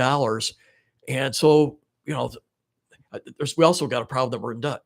And we're $31 trillion in debt. Well, I would rather go on a little further debt. Yeah. To feel safer and build in South and Central America. Right. Well, I think you got a good point. Because they need an economy. Yeah, come on. They're our neighbors. They need jobs. Aren't we part of the Western Hemisphere? Right. I mean, we're all neighbors. We're all America. South America, Central America, North America. We're all one. So I don't know why we have this, and that will cut down on illegal immigration. Yes. And it'll be way more, I think, respect for immigration after that, especially if they're making money. One of the prerequisites there, though, is they need rule of law. There's got to be, you got to be able to count on contracts, and you got to know that the law enforcement is based on law, not based on who's in charge. There's got to be some checks and balance. You need to be able to trust the town you're in, that the law enforcement works for the law, not for a party or this guy or that guy, not a part of a gang. And a lot of the problems in South America or Central America actually, is no one's really in charge except for the gangs. And so then you become, if you're in the gang territory, you're beholden to them. It's hard to run a car manufacturing if you got that going on. So they got to build safety and rule of law. And I don't know how America helps them do that, but really it's their responsibility to do. Man, Omaha, the birds are blessed. We're talking to our Congressman Don Bacon. I'm letting you know we are so blessed to be in America. Absolutely. I know we want to claim, I know we want to complain, but just to have rule law, even though our law enforcement needs to be better, but at least they're not doing rogue stuff. I was in Tijuana. I got pulled over, and the outcome that we got was a good outcome, but the outcome usually don't happen that way because we had a brand new car. But I had a big smile on my face, and I was very inviting. Go ahead, check this. I wouldn't hide nothing. Smart.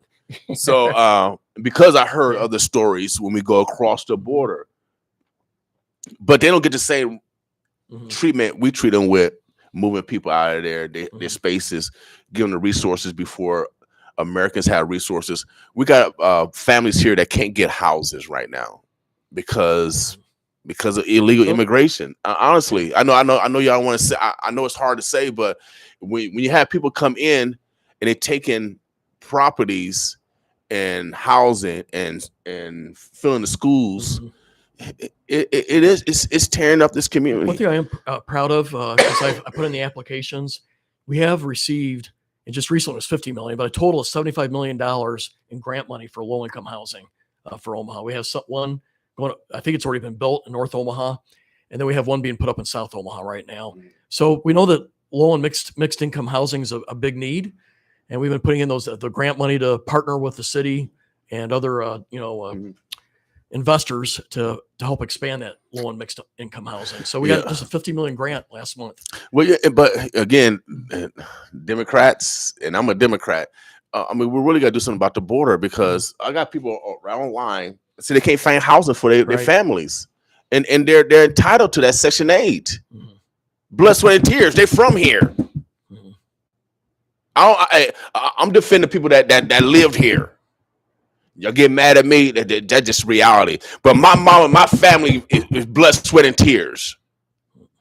And so we got to have that same enthusiasm, y'all, because it's taking resources from those that are here. Sometimes even the plane, they say when the stewards give the explanation when the oxygen dropped down, you're supposed to help yourself first and then help others. Right. So, it was really in the Democratic platform prior to 2010 to secure the border. Something happened in the last. Obama did a great job. Yeah, but it's just something happened I think it was Obama, Trump. Yeah. Obama and Trump. Those two presidents actually were the two most effective presidents in regards to the border. Right. But I think when President Trump came in, then there was this well, if he's for it, we got to be against it. No, you don't base your policies on a person. Do what's right. Every once in a while, your opponent can be right on an issue, right? And I think it was a reaction. We got to oppose everything 100%. But actually, you're right. President Obama worked hard to secure the border. Yeah. So did President Trump. He did the Remain in Mexico policy and can't do catch and release. He was trying to do border wall where the Border Patrol said they needed it. And so I have people you can't agree with your opponents on anything. I said, no, every once in a while, they can be right. Yeah. And we should have our own moral compass and try to do what's right for the country. And there are times where you and your political opponent may just align on an issue. And it shouldn't just be whatever you believe I got to oppose. That doesn't make sense. No, without a doubt. I hear it a lot.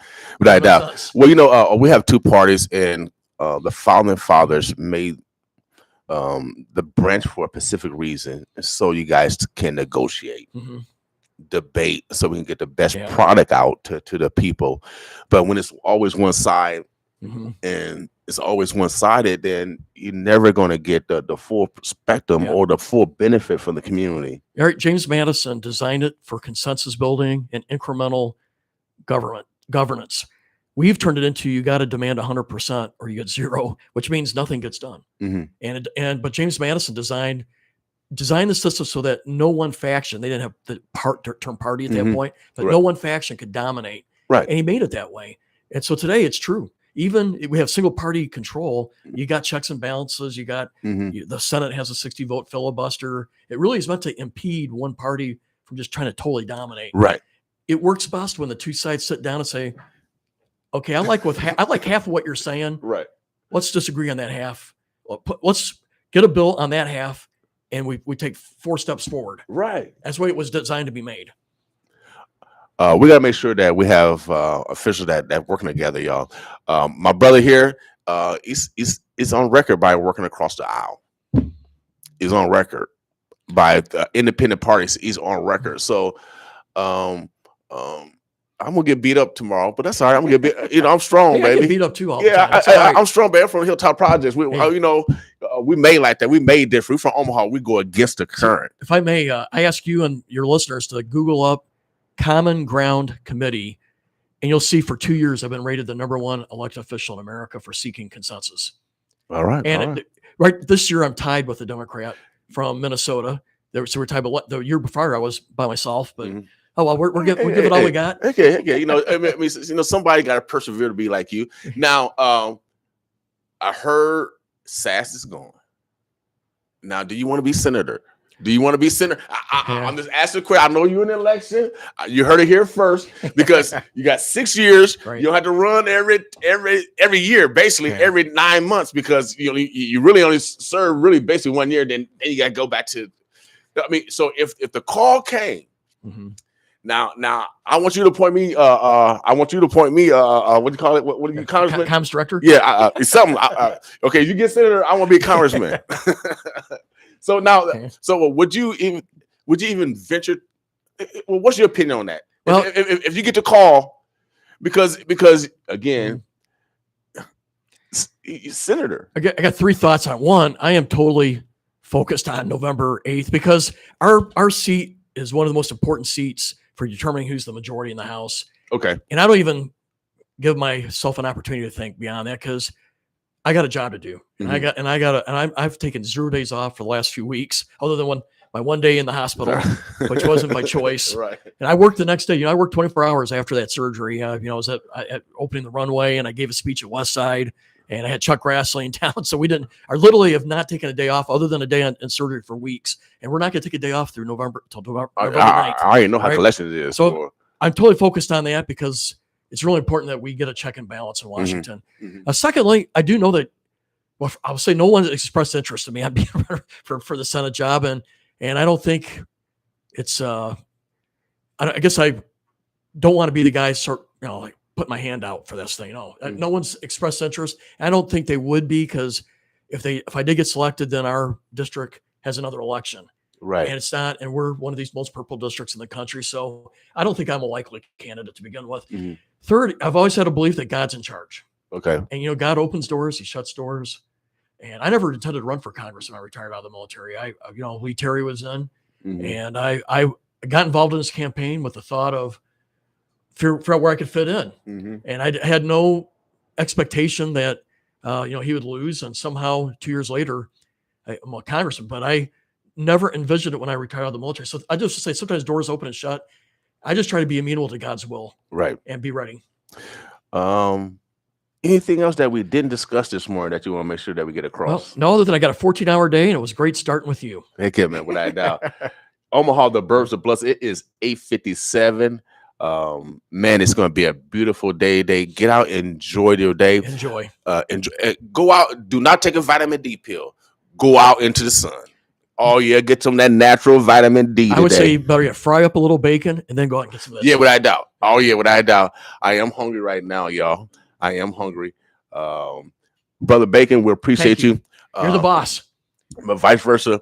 Now, one thing I really appreciate you is that you come to our community, that you actually are here. I'll be back today for another event. So we'll try. I mean, are you more here than some of our local politicians? Honestly. Thank you. And so I just want to make sure that you guys get out and vote. We had Chris Cathers in here from the Election Commission. He told you about the integrity of the election. Of course, we interview both sides. I know said, everybody just want me just to interview the Democrats. No, we're actually fair and balanced like Fox News, baby.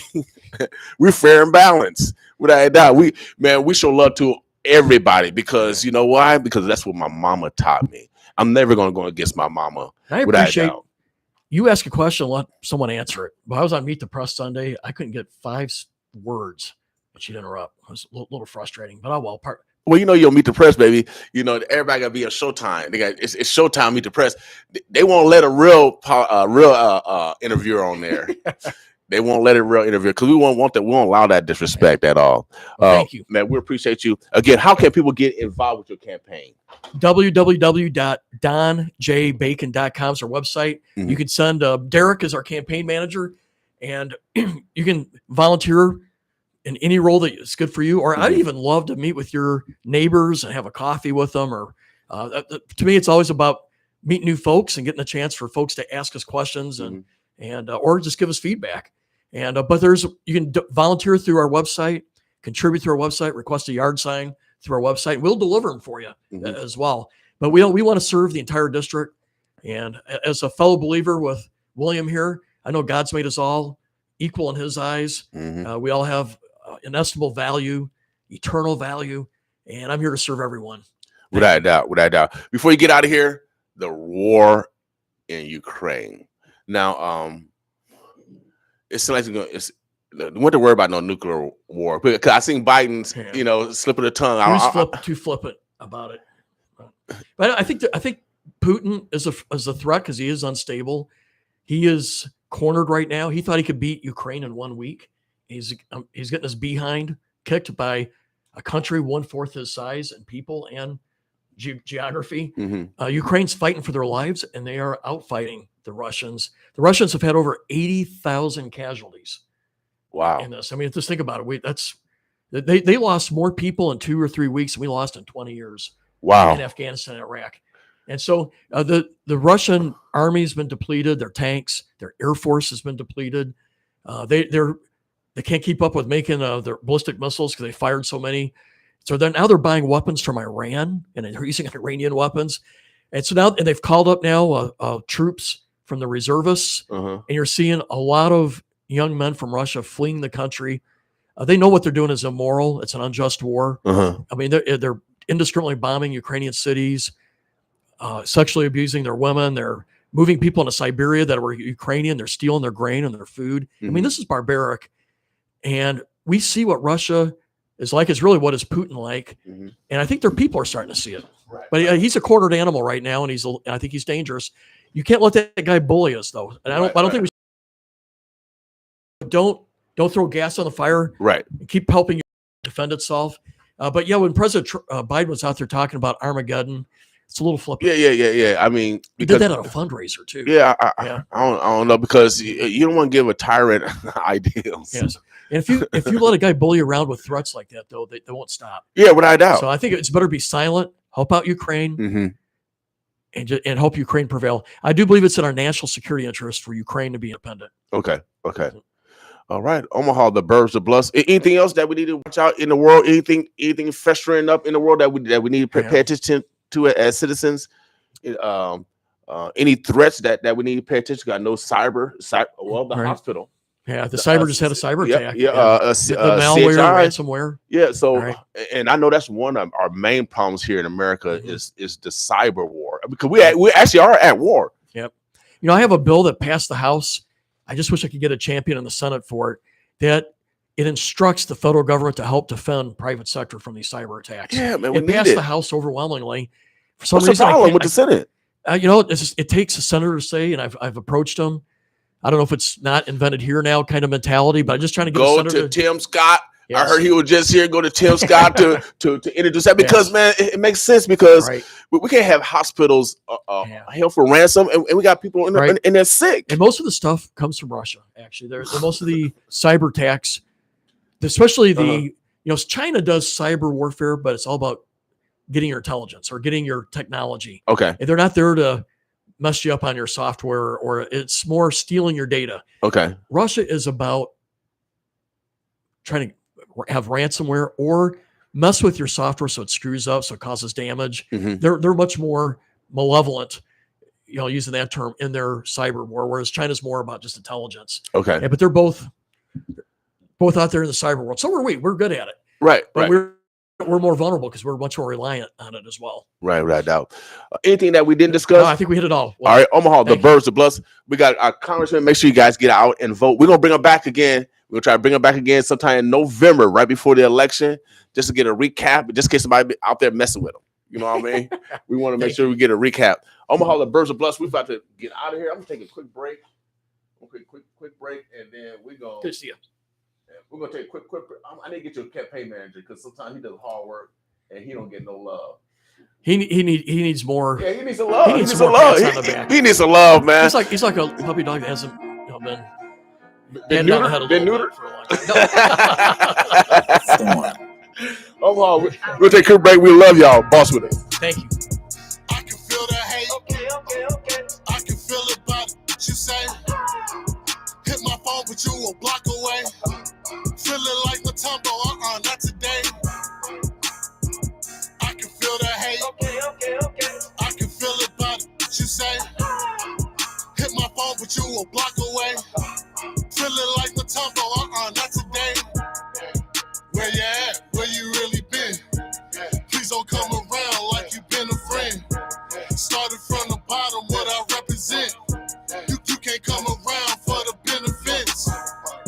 Nigga mad, so I hit the switch. But you was calling me when you was indigent. Now these niggas flexing like they in the gym. Bitch, I'm really ballin', we above the rim.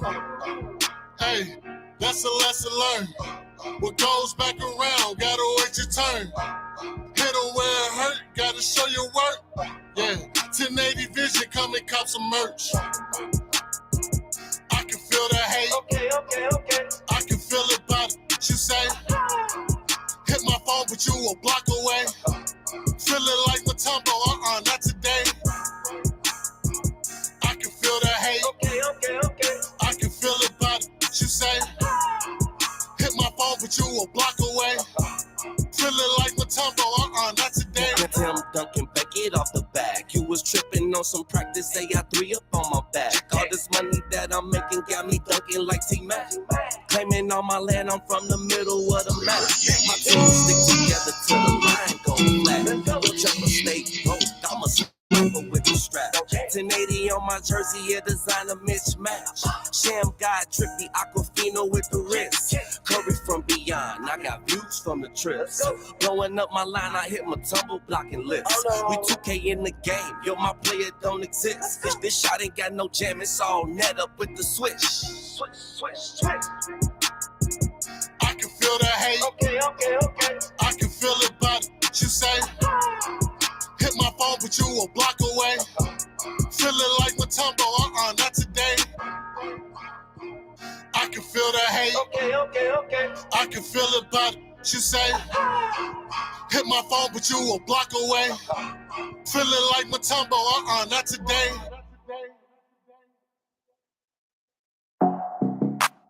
Oh my God, dude. Do you see her? See how I do? Yeah. Her butt. Little mama with that bad dick. Great union.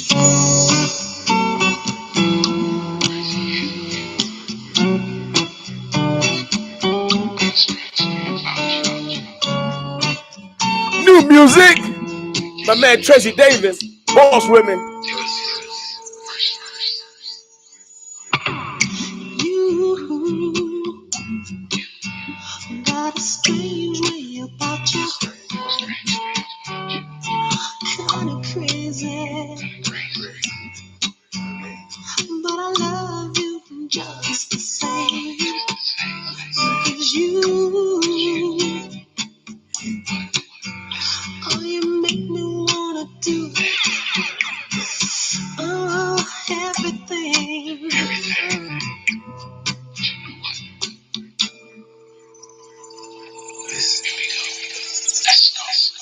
Just a crazy fool, lost in the world of love I get from crazy you.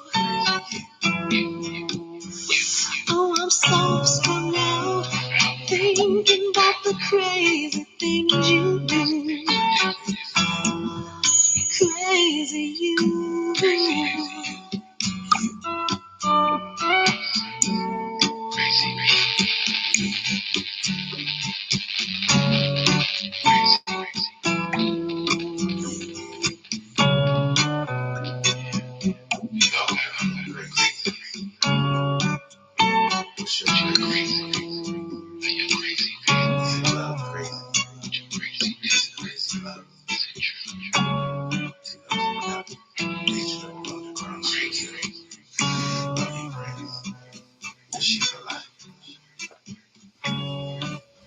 Oh, that was no new music, man. That was smooth. I like that, man. That was that Tracy Davis. Let me start that real quick. That song was called Voice. Tracy Davis. Oh, yeah, man. We appreciate you. We got next guest in the house. And, man, you know, they employ the community. Oh, yeah. When they get in operation, crime goes down. Without a doubt, baby. When they get in operation, crime goes down. And you know we need crime to go down. You know we do.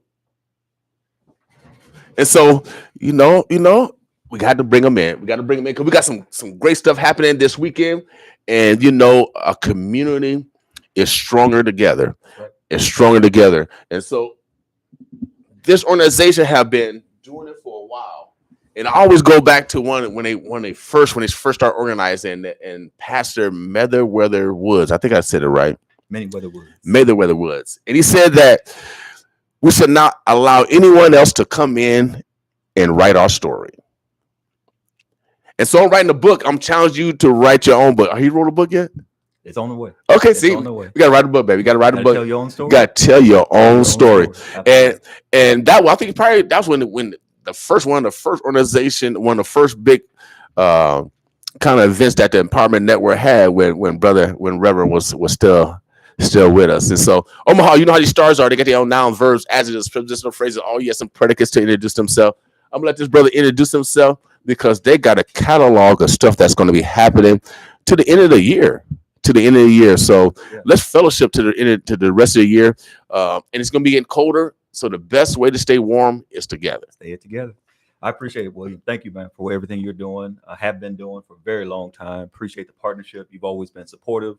Whether it's Christmas in the Village, Step Up, you know, whatever it is, man. The conferences, you're always there. I remember we used to have you down at the Hilton and broadcasting live during the leadership conferences, and just really appreciate it, especially also hosting some of our interns for Step Up. So Willie Barney with the Empowerment Network. We actually have been at this now 16 years, William.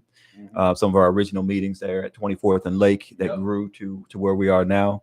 One of the big areas that we've always talked about is how do we build and revitalize 24th and Lake and other corridors in the community. So we've had starts and stops, different types of businesses, but I feel like this momentum that's building right now is the best that we've had. So I see some new businesses, you know, Stable Gray, Idle Vital, some of the other businesses that are coming in, the announcements that have been made recently. So I wear one hat on the nonprofit side with the Empowerment Network. On the other side, my wife and I are also investing at 24th and Lake. So we partnered with the Williams to launch the Carver Legacy Center. So we did that formal announcement and start in April. So that's going well. And then we also have the Revive Center where we do special events in the community. And that's a part of what's going on at the Village at 24th and Lake is a huge schedule of activities for the kids, for families. And that's really where we're specializing. Great. Now tell us more about Saturday. Tomorrow. So Saturday, a year ago, you know, Christmas in the Village, we're going into 12 years. And so, but the goal was always, wow, man, time moved by fast. Crazy 12 years, man. And you've know it's grown 40 plus organizations along 24th Street. And people don't realize that the businesses, small businesses that are involved, from the security company to the music, to the sound, to everything, there's over 100 businesses, artists, nonprofits, entities, ministries that are involved in Christmas in the Village. That's the first Saturday in December. But the vision was always just to use that as a catalyst to show what's possible, bring people back to the area. So it's grown to over 5,000 that come to Christmas in the Village. So last year we brought together the partners and said, now how do we start expanding that to it's not just once a year, 2 or 3 times a month having activities. So this Saturday is the 2nd annual Fall Festival. So it's an opportunity right here at 24th and Lake where families can come together, get a free pumpkin, have a chance to have games, all the things that you would go and participate in other parts of the community regarding fall. Will be here at 24th and Lake. Great. So there's food, music at Dreamland Park right down here next to you. Yep. So again, about 30 different organizations, businesses that are all participating in what we call Fall Fest, from food to music. Idle Vital has smoothies and some vegan meals. We have meals at the Revive Center. Carver Legacy will have cartoon characters for the kids.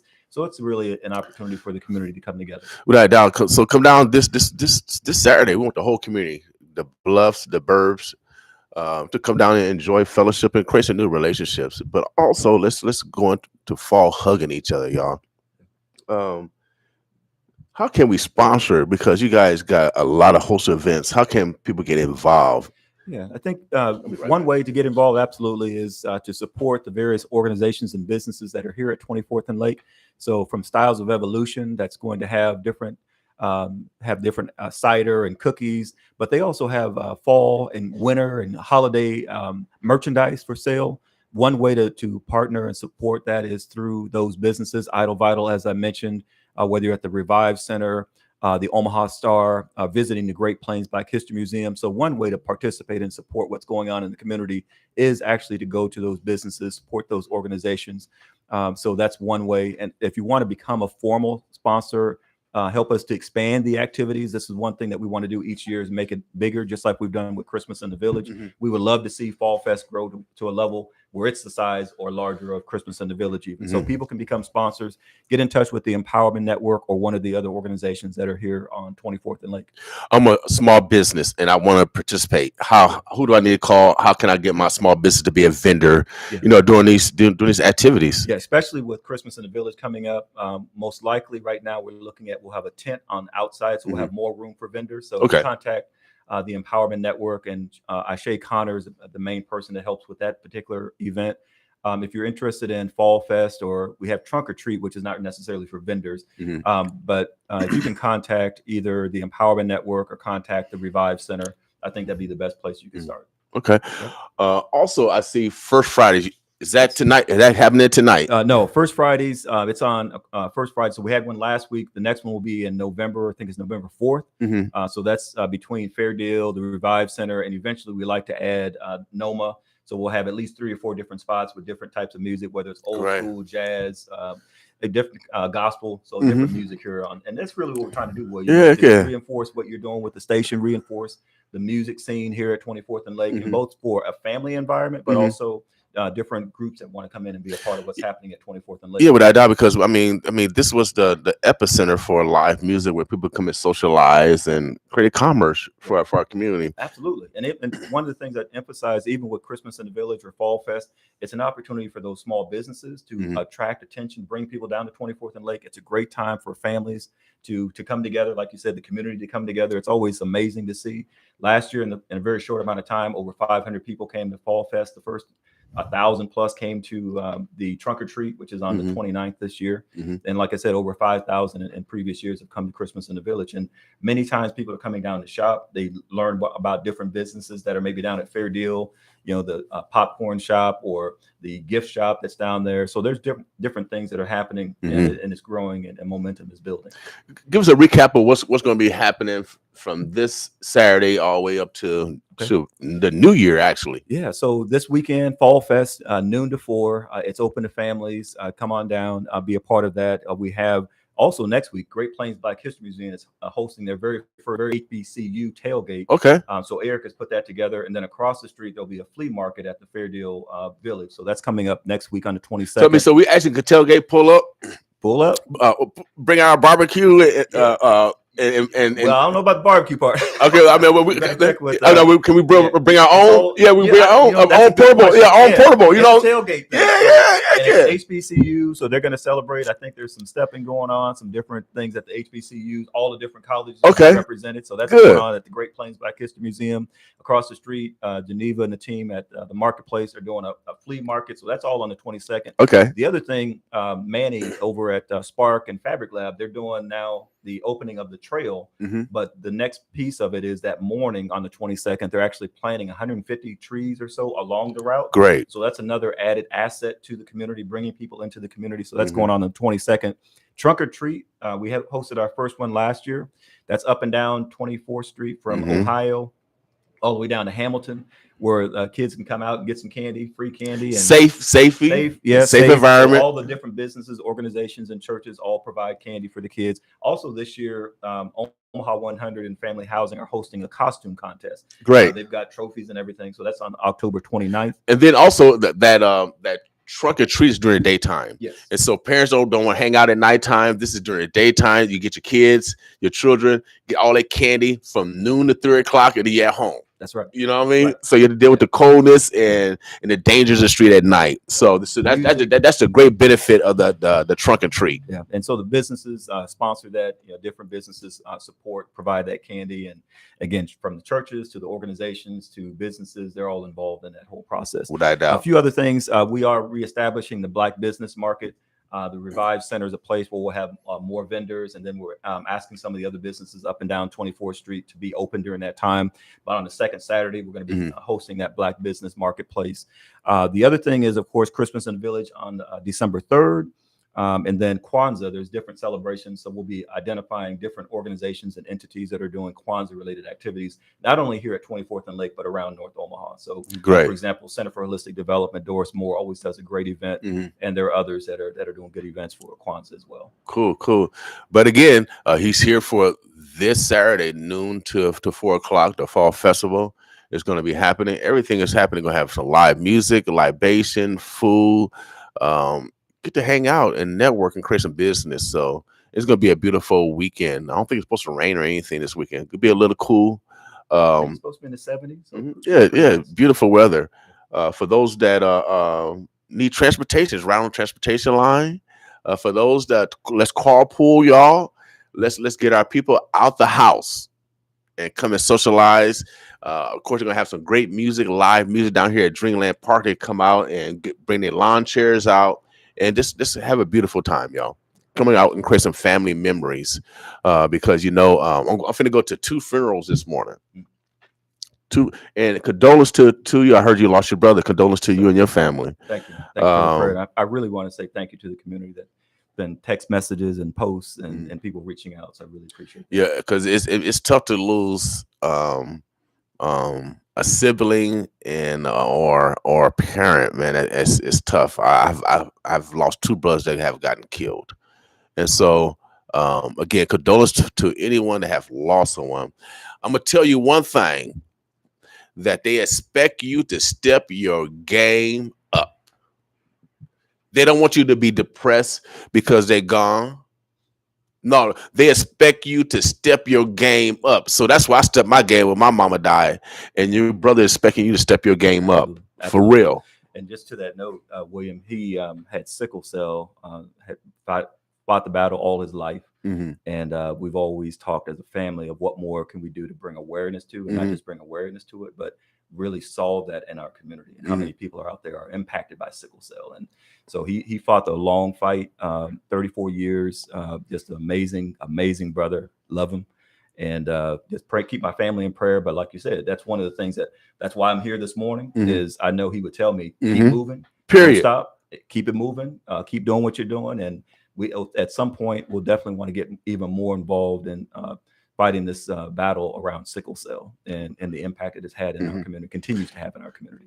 We have had some young ladies coming here. Lupus is another disease that affect our community a great deal. But sickle cell, I thought they had a cure for it. They came out on news, said they had something, and that was and I haven't heard nothing. Many different parameters around it. They've done some tests, I think primarily in Chicago and the East Coast, not tests, but they've been actually able to show some progress being done. But there's a whole lot more. There's a lot more people out that can't get the various treatments that are necessary. So it's on the front end of it, though. But you're right. There's some promising signs that are coming, and we just need to get more awareness out in the community about that. I want to encourage our young people. I want to encourage our families, our parents. Let's push our children towards the medical profession. We got North Omaha Area Health. I got there right here. They train young people to be doctors and dentists and all that stuff in the medical profession. I believe that the answer is going to come from our offspring. We got to push them towards those areas where they can expand their mind, because we're great people, without a doubt. And so, but we got to give our children the opportunity to cure us. Yeah, honestly, that's right. Honestly, and we, like you said, William, I think sometimes we miss out on that creativity, that innovation that's within us as a people. Mhm. And it one of the things, you partnered with us on Step Up, that we have really over the last few years focused a lot more on entrepreneurship, drones, robotics, Mhm. partnering with folks, Tiffany Gamble and others, Mhm. Michael Young. How do we make sure that our youth understand that those skills and amazing brilliance that they Mhm. have, that they can tap into that and create businesses, create enterprise, create organizations, create Mhm. new tools. You said, things that in the medical field, that they have incredible brilliance within them, creativity, innovation. Mhm. It's right there. Yeah, They can make it happen. without doubt. A majority of all the inventions that were created by Black people that couldn't read and write. They were forbidden to read and write.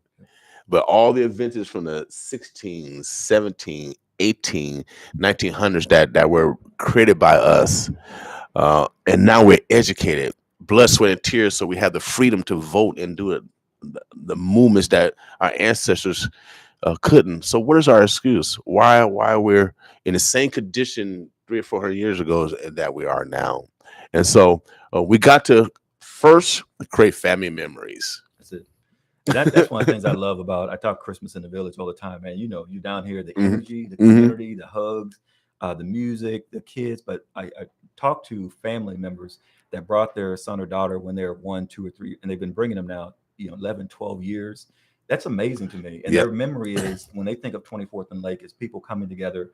It's the positive momentum, the music, our culture, our food, and people just coming together, man. That's what. And so, yeah, they're creating memories just like we did coming up. You remember when you went somewhere for Christmas and you did this activity, or you with your mother, your father, your grandmother, a family member. People remember that. And that's what we have an opportunity to keep creating here at 24th and Lake. So we got an ad running. And so we'll be promoting majority of these events, so you guys can stay in the 411. And let's create some family memories, because, again, tomorrow is not promised, y'all. I'm telling you. I don't know if because I'm older, down realizing that more people are leaving us. Maybe because I'm older, I know more people. When you're younger, you don't know that many people. You just know people in your school. Really. Yeah. You're not in the business world. You're not in the world where you're being and traveling. So your fear of knowing who's passing. So that's probably why they feel they invulnerable, invincible, because you don't see a lot of death amongst youth. But as you get more mature in life, you expand your family, you expand your friendship, you expand your colleagues, then you realize how fragile life is. Yeah, and unfortunately, too many of them are losing friends at a young age. But I think you're right. As we get older, we really see and understand the true value of life and how fleeting it can be. And so you do recognize and celebrate each and every moment. Be thankful and grateful for every moment, and how you reflect on how we treat each other, how we work together, how we support each other, how we build each other up. We've always talked about that.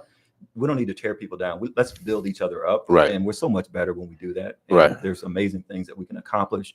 But you're right, man. We celebrate life. We thank God for each and every moment that we have. Sometimes I'm tough. I'm critical because I grew up with tough love. I grew up with tough love, and tough love is still love, y'all. But sometimes we need to have people speak to us specifically. And that's why women are around, because they're the nurturers. Thank God for women. Thank God for women. Yes, Lord. Without a doubt. Without a doubt. Thank God for women. Without a doubt. I can't say it no more. I'm missing my mama right now too. That's why I said, please apologize. Please forgive your family members. Please apologize. Please forgive. Men, let's start mending relationships. And don't be afraid, man to man. I thank God we had a family reunion in Mississippi. Oh, man, I know you had a good time. Yeah, and we were there doing a memory memorial for my grandmother who passed a year ago. And then here we are having a family reunion. And that was the last time I actually saw my brother. I thank God that I gave him a hug and said, I love you. Right. Brother, I love you. Take care of yourself. Right. And that's what I have. That last moment. And so I always encourage people, always, even before this, let people know you love them. Let your family members, let your friends know how much you appreciate, respect them, value that they have, and you never know. When the last moment. So I just came from my cousin's funeral down in Memphis, and he's a minister. I didn't know how big he was because he was a very humble man. But at his funeral, he had a king funeral because they shut down the city. Wow. I got goosebumps now. And it's so ironic that I'm doing the same work that he's doing, and he's moving Memphis, and he's passed now. And I said, man, I got to step my game up, cousin. But before he passed, for the last 2 years, my cousin started a group call on WhatsApp. So all our cousins around the country, all our first cousins get together and talk on Zoom. So the last couple of years, I got a chance to hang out with my cousin that passed. I got to joke with her because he's a minister. I said, "Now I'm going secular pastor a couple of years." So we had a lot of fun. You know what I mean? And I'm glad I had that time with him, even though he was on the Zoom call before he passed. And so I'm telling you, y'all, it makes a difference. It's important. And I don't want to skip past what you said, man. You said you're missing your mother. So we just pray into you, man, and that you're using and her legacy and what's been sowed into you, that you're using it to impact thousands of people, man. So I've seen you post pictures of the house, in Mississippi. And just how much that means. And a good friend of ours, Dr. Pamela Jolly, always talks about our legacy and understanding that sometimes it's not necessarily financial, but it's that history and all that they went through that they pass on in human and social and cultural capital that allows you to take it now and expand it. And now look at you being able to, on the airwaves, be able to impact the lives of thousands of people. And just like when you had that experience early on, you talked about, I think in high school through CETA, getting exposed to radio. And now look at where you are and how you're now helping the next generation get exposed to the media and telling your own story and being in control of that. Man, that's powerful. That's a legacy that you're carrying on from your mother and moving on to the next generation. Well, all praise to God. Without a doubt, I have had a lot of women in this community that have pushed me, even though I didn't believe in myself. Like Miss Daly of the Daily Package Liquor Store business. When I first started selling I stuttered. She said, "Boy, go on here," and then she referred me to somebody else. And so we have great women in this community, and so we appreciate you guys without a doubt. And then also we appreciate what the Empowerment Network is doing, because they are the next CETA. They are the next organization that are planting seeds in young people's heads so they can manifest later. And so CETA was one of the great experiences that I've ever had, the ability to work and help provide and put money in my own pocket, but help my mama.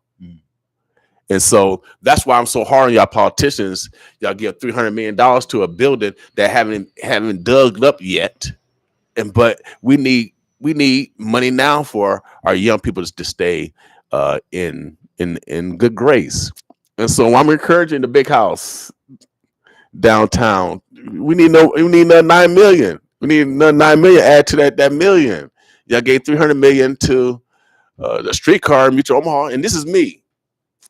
Because I know how important, and Chief Smarter said it himself. He said he would rather have 1,000 jobs than 1,000 police officers.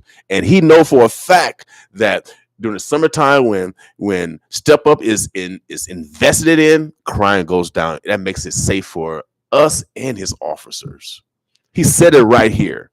And so I don't understand why those that control the purse strings aren't giving Step Up more money. And I encourage you guys to call downtown and tell somebody that they Step Up need more money so we can employ more kids on a year-round basis so we can keep crime down, y'all. I mean, we can help ourselves.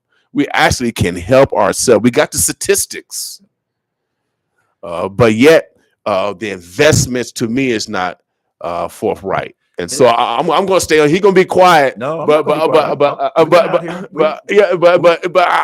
know you say it different. But that's a good piece though, William, because when we started, it was the community putting dollars in to help hire some of the kids, and then others saw it, so others started to come in. So it has expanded to where we went from 150 to our highest point right before the pandemic. We had 700 youth in our community from north, south, and all over the city working as a part of Step Up. The pandemic hit, we had to bring it down a little bit, managing through that process. And it's been a challenge the last few years, getting it back to that point. But now we do have investment from the city, United Way, the Lakin Foundation. We're making proposals to the state and others. But you're right. If we can take it to scale, and now the youth see now in a tangible way, and even for us, kind of revamping the program, John Jackson and the Step Up year-round coaches, where they are participating at a new level now, you know, and making sure that the youth have opportunities year-round. We have more neighborhood groups and others. We definitely need more corporate to participate because there's a workforce gap that we know we need to fill. And so these young people that are absolutely brilliant, they are creative. They just need an opportunity. What we've seen is 98%, 99%, when they're given that opportunity, they'll maximize it. And so, but yeah, there's been investments. We now need to continue to take it to scale. So I appreciate what has been done. But to your point, we can take it much higher. Our goal, I think at one point at the high point of CETA, there was 3,000 jobs that were created. And so our goal has been to get to 1,000 and then build it back up to 2,000. One of the things that is happening that's very positive is even though we have a lot of 14, 15, 16-year-olds, what they're able to do is take the skills that they're picking up during the summer with us and then go and get another job making $15, $16, $17 an hour, even while they're still in high school. So we've seen a pretty strong transition of people that are in Step Up. And at first we thought, okay, that's a negative that they're leaving Step Up, but actually it's a positive thing. We want them to stay as long as they can with Step Up. But if they're migrating into the workforce and they're making $16, $17, $18 an hour in high school, that's great. Yeah, you're doing your job. You did your job. You did your job. And now we can put more on the front side and catch even more 14 and 15-year-olds, get them engaged. But John Jackson, want to give a shout out to him. Yeah, you're doing a great job. Coaches, great job. Jonathan Chapin. And always, I never want to leave out Vicky Quates Ferris. No, I mean, your whole team. Your whole team. Shay, everybody. Absolutely. Everybody love the community. I have nobody. There's no question that your staff love the community. Just no question about that. We always gonna get criticism, but when you're moving upwards, you're always gonna get some criticism. So you might as well have a strong personality, a strong personality, because you got to deal with the positives and the negatives as you rise. And you can always improve. You can always get better. And that's something that we, like you said, the team is passionate about. The community really wants to see people be successful. And man, you talk about being on fire for kids and trying to create opportunities. And just that's why we've been pushing so long. And, it's been at times a difficult battle, but more and more people are seeing the benefits of it. And when you have 7,000, literally 7,000 kids that have had their first opportunity through Step Up, through the Summer Youth Employment Program, that are now, I think all the time of these, all over the community, we run into people that have that one young man that started, he was interested in 9th grade in being in banking or finance, didn't even know exactly that he's a middle manager now at a bank, young man that's now doing engineering at Union Pacific. And so you can go down the list of young people from our community that have really maximized the opportunity. And again, I want to thank you and anybody else that has hosted interns over these last 15 years in partnership with Step Up. Pastor Cabot, I just think about her, that she takes some of the youth out into the garden and they're growing fruit and learning how to make different types of recipes and just I keep going down the list of small businesses that have partnered over the years. And it's just absolutely amazing what we can do when we work together and think about the next generation. And I keep going back to what you're saying, creators, innovators, and producers. We want them to create, to innovate, and then be able to produce for the next generations. All those inventors that you talked about, there's another generation of inventors and entrepreneurs that are coming up behind us right now. And I want to challenge our church community. We have young people, and you want young people back in your churches. One of the main things that I love going to church, because we had the churches competed against each other. We had basketball teams. We actually competed against each other, and we had fellowship. So I want to challenge the churches. Last year was Robin Hood. This year's Godhood. And by us coming together, being an example, crossing over denominations. I got a famous sermon. I only said when I'm revenue hope, the only hope you got. I believe that the devil is using God against God. And the reason why I say that, he's using the church against church. And we're not working together. And so I encourage us to this year to work together. I think that should be every church's, what do you call it, resolution to work with another church, because now we're working with other churches. Now we can put money in the pot so we can help step up, so we can tithe also every Sunday. And a portion of that goes to step up. We can help our young people that's in our congregation with jobs and to manifest their dreams. We can do it ourselves, y'all. We don't need nobody. God, we got God. So all we gotta do is just think and be a little less selfish. And when we feel a little less selfish, we will get way more in abundance. This is how God work, y'all. He paid 10 times, man only pay once. Let me speak to that a little bit though, because there's some really positive things that have been occurring. And you look at Pastor Cabot, first woman to be over the IMA. You look at Pastor Hawkins, you look at Pastor Page, Jonathan Chapman, Pastor Bruce Williams, and others. And you see across denomination, Bishop, just about a month ago, I was at a service and you had Bishop Ford, Pastor Cabot, Pastor Page, Pastor Hawkins, all on the same platform. So you got Church of God in Christ, New Era, Baptist ministers, AME, CME, and they're all on the same platform working together, and not just in one event, but they are working together and building and showing and modeling for everybody that we can come up together across denomination and now moving forward and doing some even greater things in the community. Right. So I think over the next few years, you'll see more and more of that because the leaders are setting that example and doing things together. Well, I want to encourage them to come out with a big bang. I mean, come out. We got Martin Luther King days coming up. I think that'd be a perfect day to bring all denominations, do something great. I don't know what. I don't know. Feed the whole community. I don't know. It's too cold to have a barbecue. We'll do that in April. Maybe we do it in April or May. All the churches get together and we have a spring fling. You make it up. You make it up. You know what I mean? We talked about Easter in the Village, and so some churches have talked about what a great that'd be perfect. For all the churches to come together at 24th and Lake. Participate, have man, that'd be great. Just do a major. That'd be great. Have different choirs out here, different. That'd be bad. That'd be bad. Yeah. Make it happen. Make it happen, y'all. Make it happen. We're gonna say a prayer right now. God, make it happen. Because to me, man, that'd be a community healer.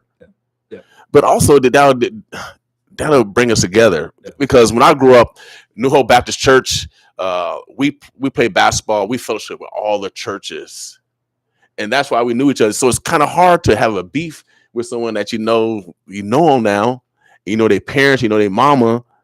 It's hard to have beefs. So even the boys club existed, even when I went through, testifying at the murder trial, I had a boys club member come to me to my house and gave me the 411.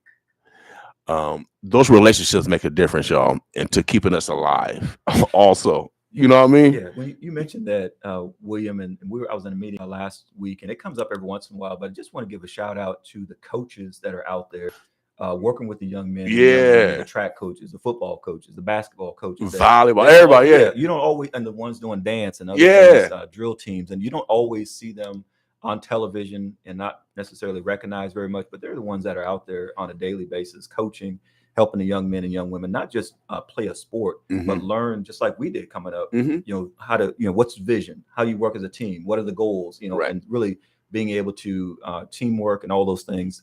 That's really where a lot of that is put together between the church and between the youth, sports and academies, and of course the teachers. But just really wanted to shout out those coaches that are out there behind the scenes that don't always get the publicity, but they're working with our youth day in, day out.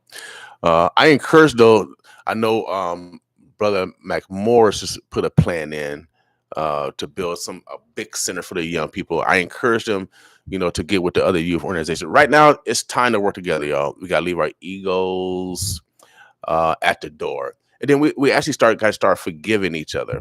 I know we made mistakes, but accept people's apologies. Sometimes they are sincere, and sometimes people do grow from where they were yesterday.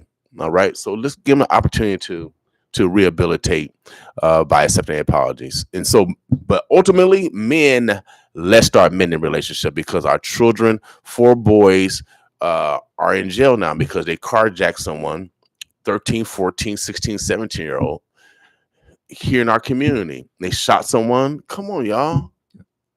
We got to do better. I don't know. We need to enact. You got to go in the house at 9 o'clock. I mean, it worked for me. Yeah, street lights. Yeah, street lights. There's a certain time you come in. I know we go back to that, but I think it's that bigger challenge of what you're saying though is how do you take everything to scale?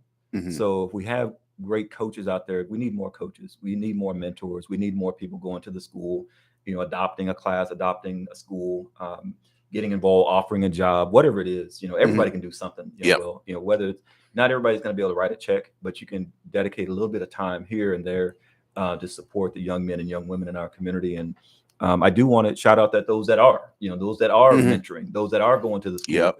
We just need more getting engaged and then showing the successes of that because it's possible. And you said it before, that the successes that we have had over these years has been when we have worked together. And we can work together in small groups. We can work together in large groups. But when we have made progress, it has been by working collectively and collaboratively. And to your point earlier as well, there's healing that has to happen when you're out here doing this kind of work for 15, 20, 10, 5 years, however long you've been doing it. You're going to cross paths with folks that you didn't have the best relationship with or whatever may have happened. And I found myself at various times, hey, give them a call. Hey, man, forgive me for what I said or didn't say or whatever might have happened. And so, but I think more of that. I remember when we first started just down the street, even with the Empowerment Network, one of the first things was, hey, there's some things that we need to have conversation about ourselves inside here before we go out and do anything or ask anybody for anything. That's what can we do? But first of all, what kind of healing needs to happen? Because we have people that haven't talked. How do we really build that up? And I'll be the first one to say, reaching out more to individuals that along the way that there's been conflict. But at the end of the day, especially right now, this is an opportunity for us as a community to truly work together at a whole different level. We have some unprecedented opportunities to do even greater work. So anyway, without a doubt, I'm just that to me is critically important. And even I'll say it as well that the generation that's coming up behind us that we can continue to model, and then really they can take the lead and move this forward. Without a doubt. Omaha, the Birds of Blessed. We're talking to Willie Barney, the leader of the Empowerment Network. Make sure you guys seek out the Empowerment Network. Get involved. Your organization. You can join and participate. They through 360. I think they started live meetings this past Wednesday over at the Home for Boys. So they're always being proactive. And then also, you can ask those tough questions. You can ask those tough questions to those decision makers. They set up the environment so we can create that dialogue. If we never create dialogue to ask tough questions, we're never able to solve and move towards solutions, y'all. That's what it's about. You can have difficult conversations, but keep it productive. That's been always our thing. Create the environment where people from all different sectors and walks of life can come together and ask questions and get answers. And then beyond that, what are the solutions then to move forward? So that's been a part. And I do want to mention, you were there last week. I wasn't able to make it with loss of my brother. But the second Saturday for 13 years at North High, we hosted a community meeting. So we relaunched that. And so the second Saturday of every month at North High School, breakfast is there free to the community, and an opportunity to engage with elected officials or people that are leading different efforts, or sit at the table and just converse about what's on your mind. What concern do you have, or what idea do you have? Just having a monthly forum every month, second Saturday, to where that can happen. And then you see the number of ideas that have come out of that, programs and initiatives that have come out of that, or just somebody that walks out, I didn't realize that was going on, or here's how I might be able to address that in my own neighborhood. Without a doubt.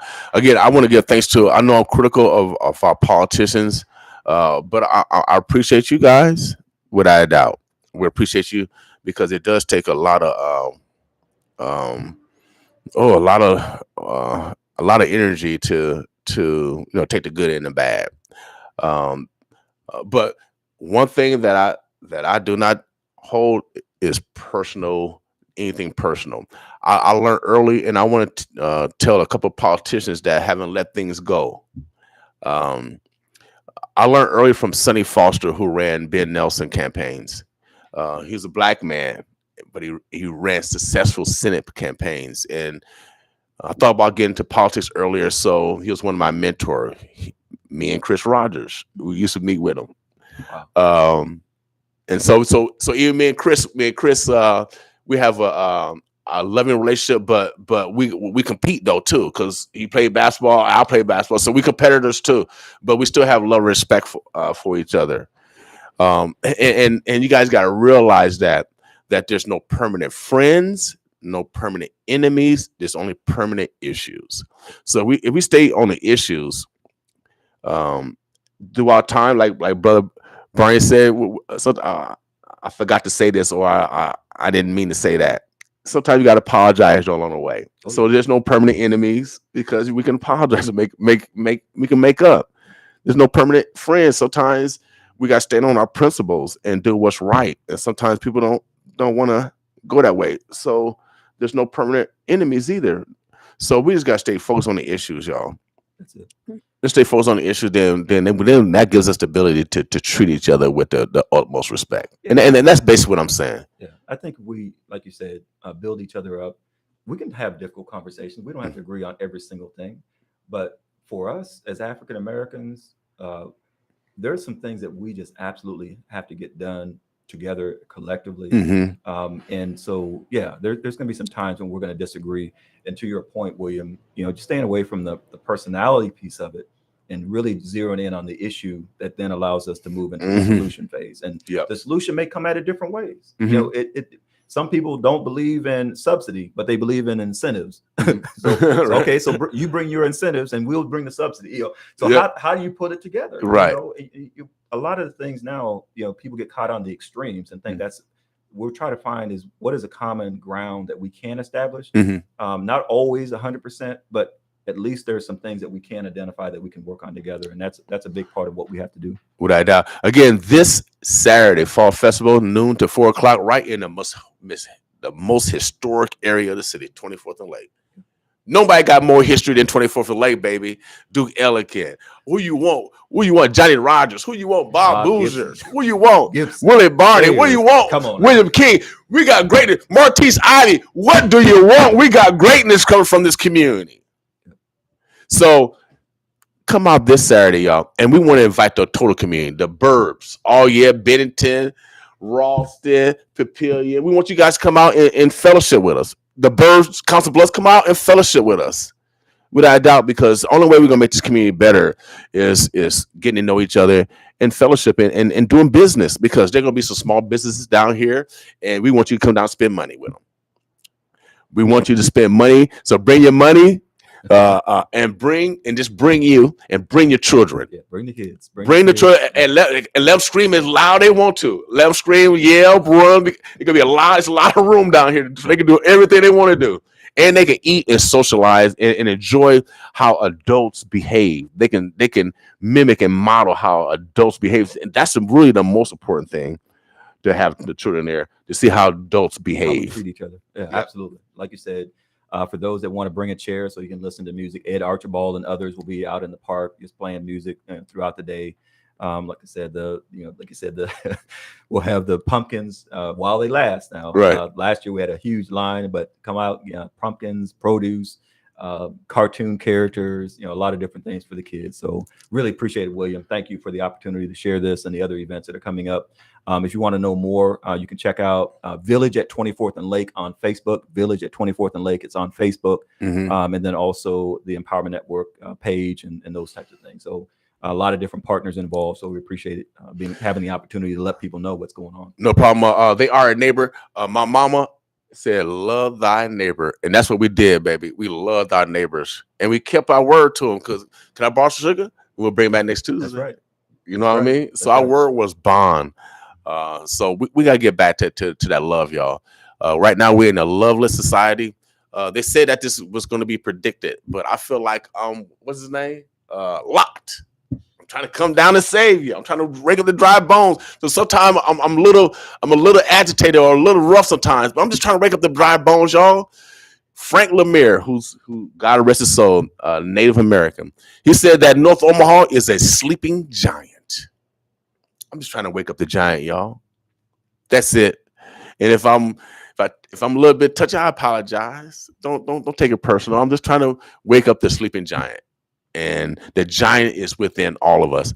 This is one question I ask myself driving around Willie, I don't know if you ask a question to yourself when you talk to God. I asked God, I said, God, why do I exist? Did you ever talk to God? Ask, why do you exist? I exist to create conduits of opportunities for the next generation. I'm an extension of course, my family, of course, what Miss Leola's record has done. I'm an extension of what she have done on the music side. How? She passed me the torch How? because I was in her basement making necklace. She passed me the torch. Now I'm doing the same thing she does. I play young people music. She did the same thing. She allowed them to sell their music. I'm doing the same exact thing. So we got to mimic the greatness of our ancestors and take the torch and keep moving it. And so I'm running. I'm looking to pass this to somebody. You know what I mean? I got my grandkids are running around here. Right. You know what I mean? Right. So you know what I mean. So I'm looking for someone to pass it. So I'm trying to stay in shape. Like you in shape now? Do you work out? Walk. I do a lot of walking. We do walk. Okay, so we got to take our care of health, y'all. Health, actually, health is really wealth. Yeah, you're right. You're right about that. Actually, health is really wealth. It didn't take $1. I can tell you a little bit more. About one day. Yeah, because it didn't take $1 for him to get up. It didn't take $100 for me to get up. It took my heart. It took God. It took my blood system. It took all that to get up. Yeah. You know what I mean? It didn't take no money at all. Right, and you got that health. And I'll tell you more about that. You know, when it's time to share that story and testimony. But I just want to lift up what you were saying about. I tell people. There's a pastor that told me one time that he knows that he was put on this earth 100% sure that he was put on this earth to preach and teach.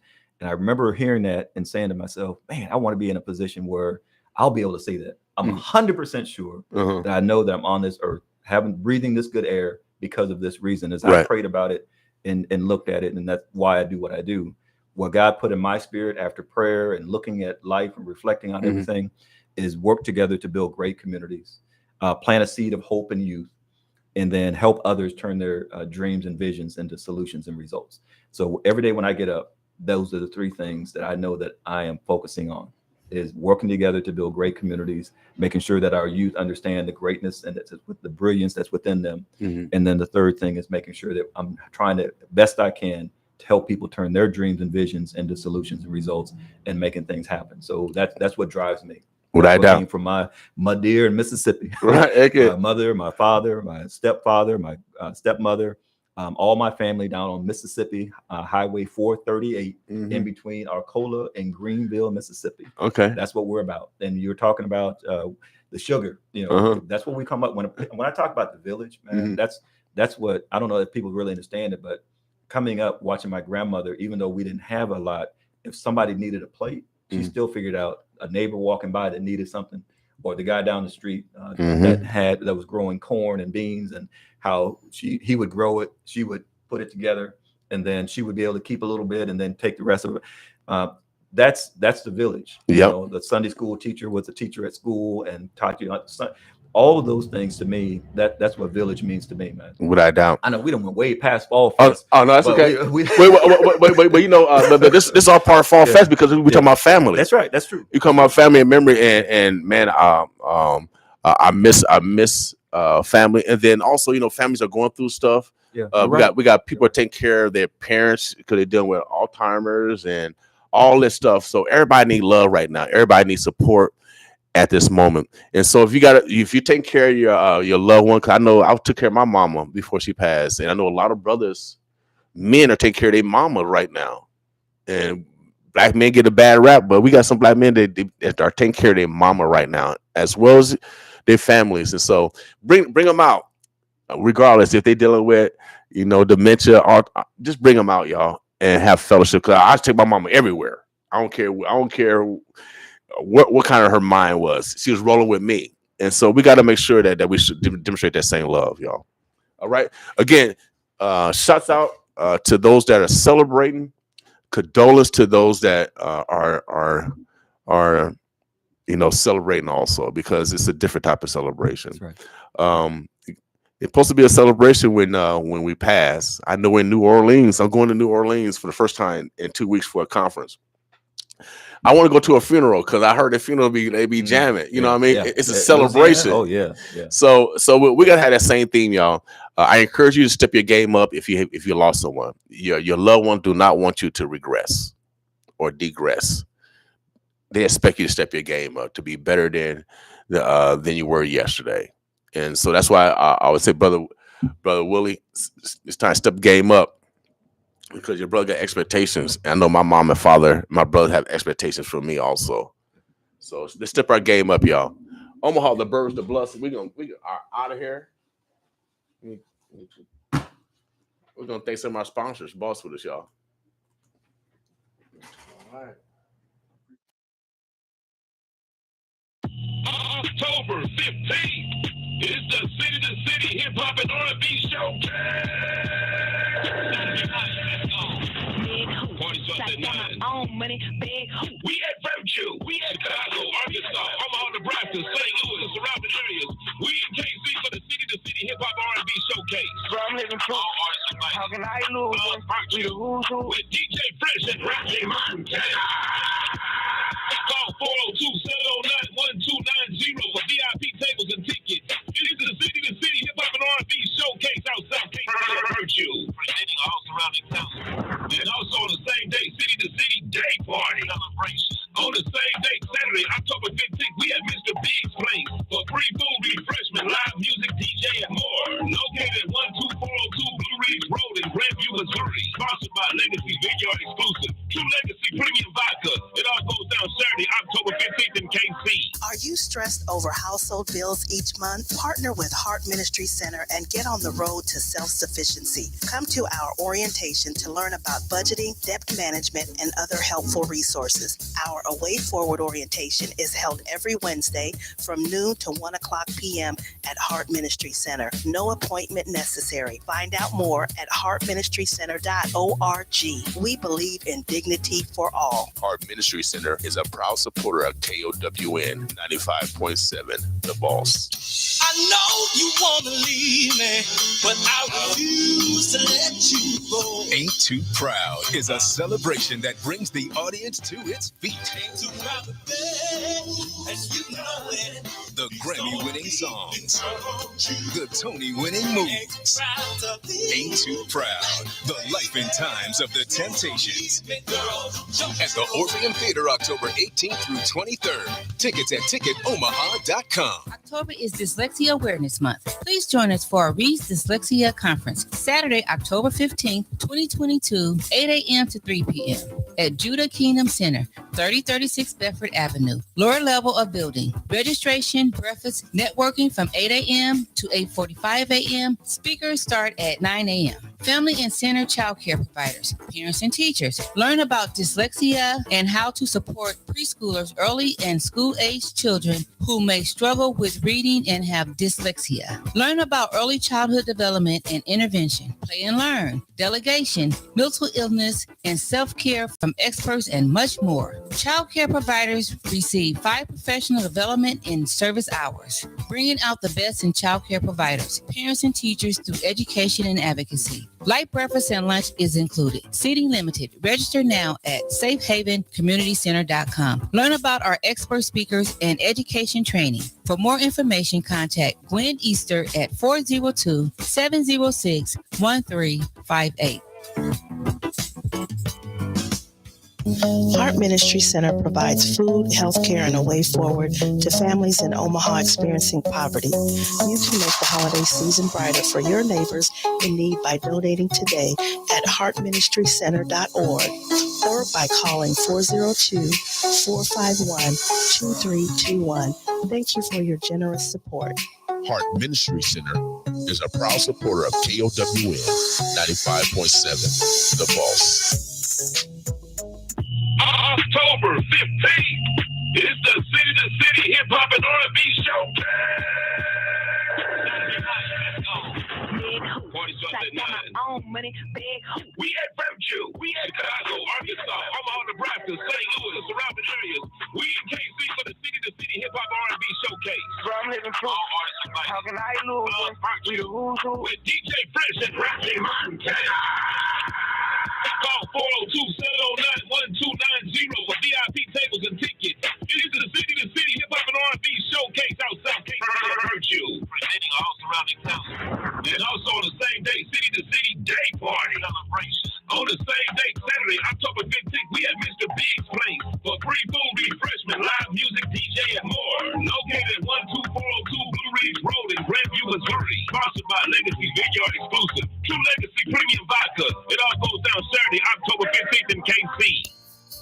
Charles Drew Health Center, our strength is our community. We are part of a statewide community health network.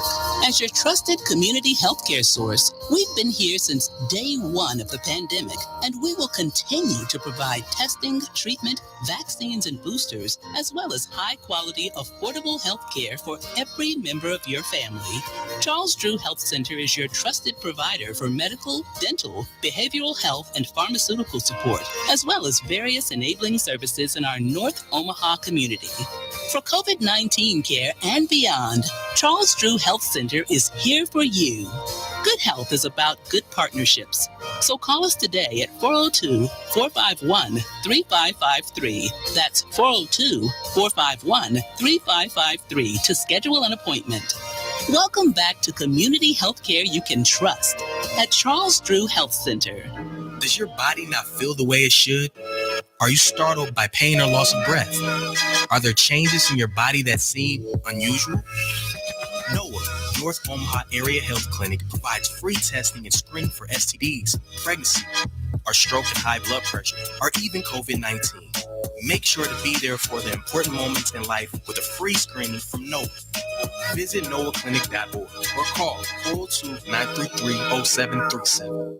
I know you want to leave me, but I refuse to let you go. Ain't Too Proud is a celebration that brings the audience to its feet. Ain't too proud to beg, as you know it. The Grammy-winning song, the Tony-winning movie, Ain't Too Proud, the life and times of the Temptations. At the Orpheum Theater, October 18th through 23rd. Tickets at ticketomaha.com. October is Dyslexia Awareness Month. Please join us for a Read's Dyslexia Conference, Saturday, October 15th, 2022, 8 a.m. to 3 p.m. at Judah Kingdom Center, 3036 Bedford Avenue, lower level of building. Registration, breakfast, networking from 8 a.m. to 8:45 a.m. Speakers start at 9 a.m. Family and center child care providers, parents and teachers. Learn about dyslexia and how to support preschoolers, early and school-aged children who may struggle with reading and have dyslexia. Learn about early childhood development and intervention, play and learn, delegation, mental illness, and self-care from experts, and much more. Child care providers receive 5 professional development and service hours, bringing out the best in child care providers, parents, and teachers through education and advocacy. Light breakfast and lunch is included. Seating limited. Register now at safehavencommunitycenter.com. Learn about our expert speakers and education training. For more information, contact Gwen Easter at 402-706-1358.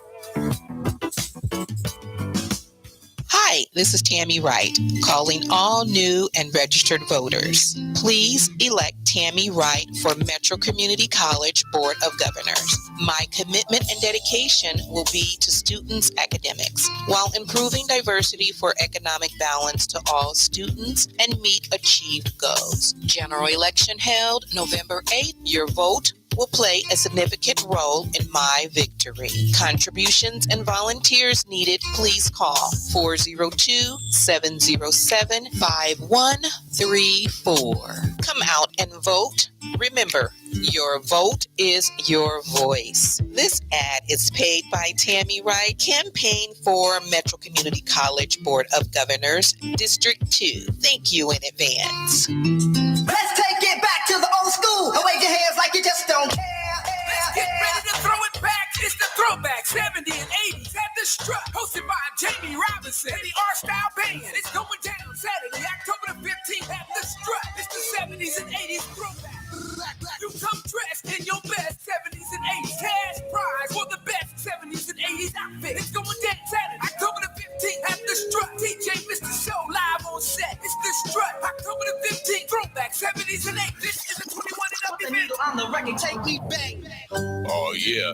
For more information and reservation, call 402-612-3194. That's 402-612-3194. Jamie Robertson, R-Style, are proud supporters of KOWN 95.7, The Boss. Grammy Award winners It's Ja Rule and Ashanti live in Omaha at the Baxter Arena, December 10th. Tickets on sale now for Ja Rule and Ashanti. Over 10 million hits sold. When you look at me, baby, everything that we do should be between me and you, but I'm always on time. Also featuring Platinum Selling Lloyd. Saturday, December 10th at the Baxter Arena. Hold up, there's more. Platinum Selling legend Twista. It's Ja Rule, Ashanti, Lloyd, and Twista. Hold up, there's more. It's your One night, one stage, live at the Baxter Arena. It's Ja Rule, Ashanti, Lloyd, Twista, and Do or Die. Tickets available at the Baxter box office or Ticketmaster.com. Hosted by DJ Mr. Soul. Saturday, December 10th. Powered by 95.7 The Boss.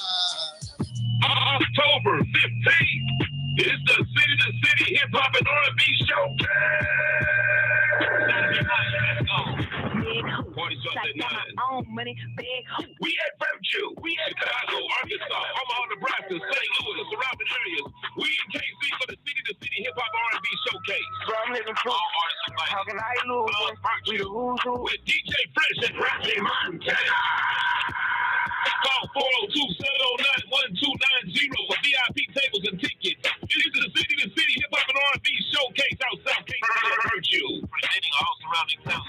And also on the same day, City to City Day Party celebration. On the same day, Saturday, October 15th, we at Mr. Big's Place for free food, refreshment, live music, DJ, and more. Located at 12402 Blue Ridge Road in Grandview, Missouri. Sponsored by Legacy Vineyard Exclusive. True Legacy Premium Vodka. It all goes down Saturday, October 15th in KC. Our criminal justice system is broken, and we deserve better.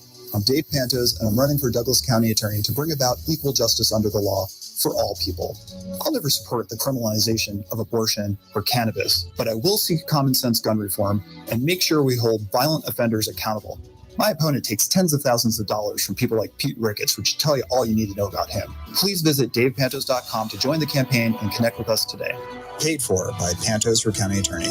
Are you stressed over household bills each month? Partner with Heart Ministry Center and get on the road to self-sufficiency. Come to our orientation to learn about budgeting, debt management, and other helpful resources. Our Away Forward orientation is held every Wednesday from noon to 1 o'clock p.m. at Heart Ministry Center. No appointment necessary. Find out more at heartministrycenter.org. We believe in dignity for all. Heart Ministry Center is a proud supporter of KOWN 95.7, The Boss.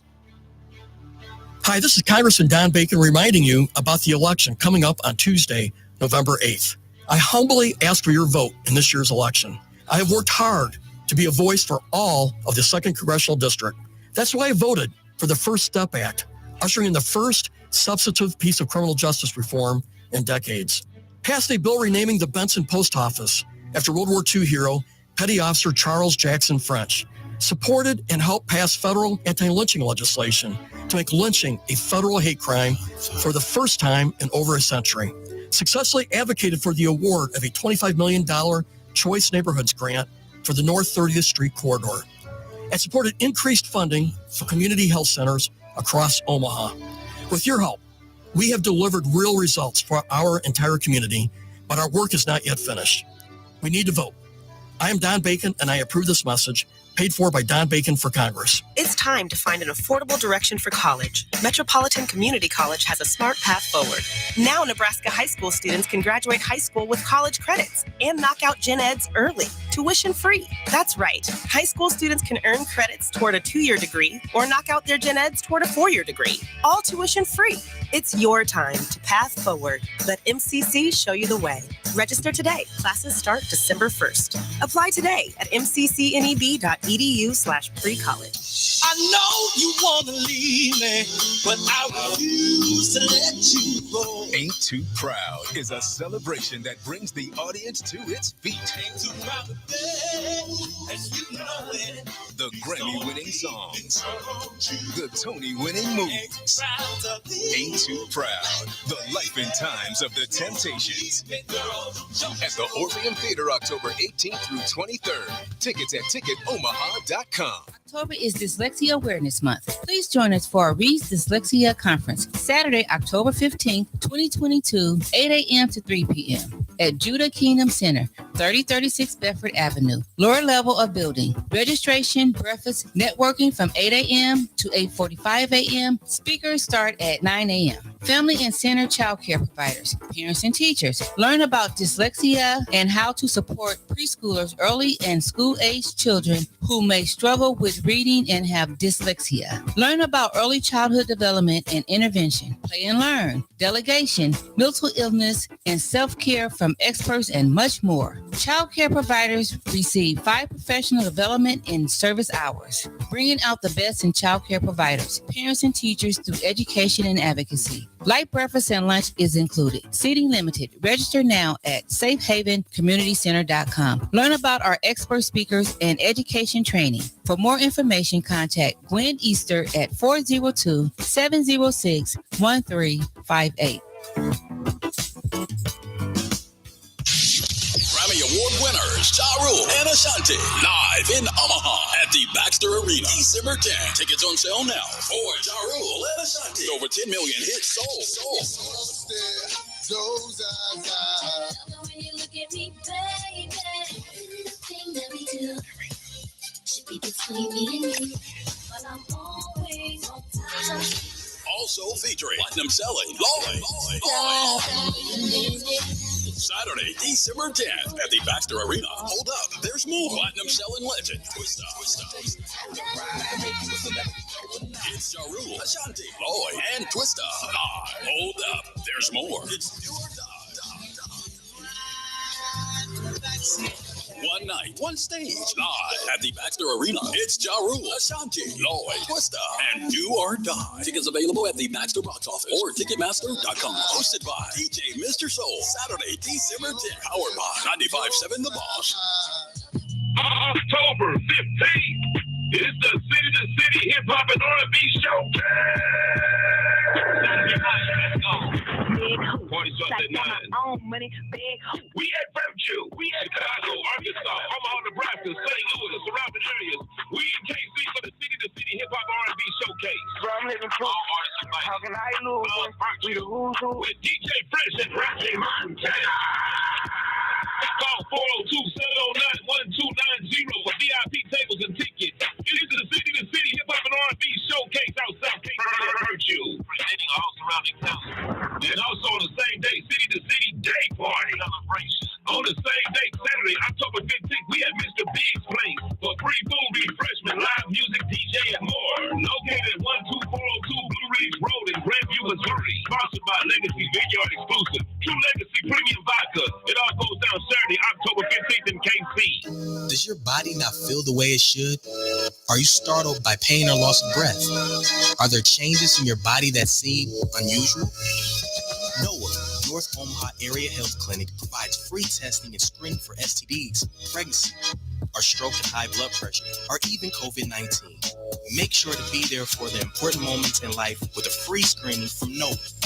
Visit NOAHclinic.org or call 402-933-0737. It's time to find a career that's right for you. Metropolitan Community College can help you find a new path forward on your time.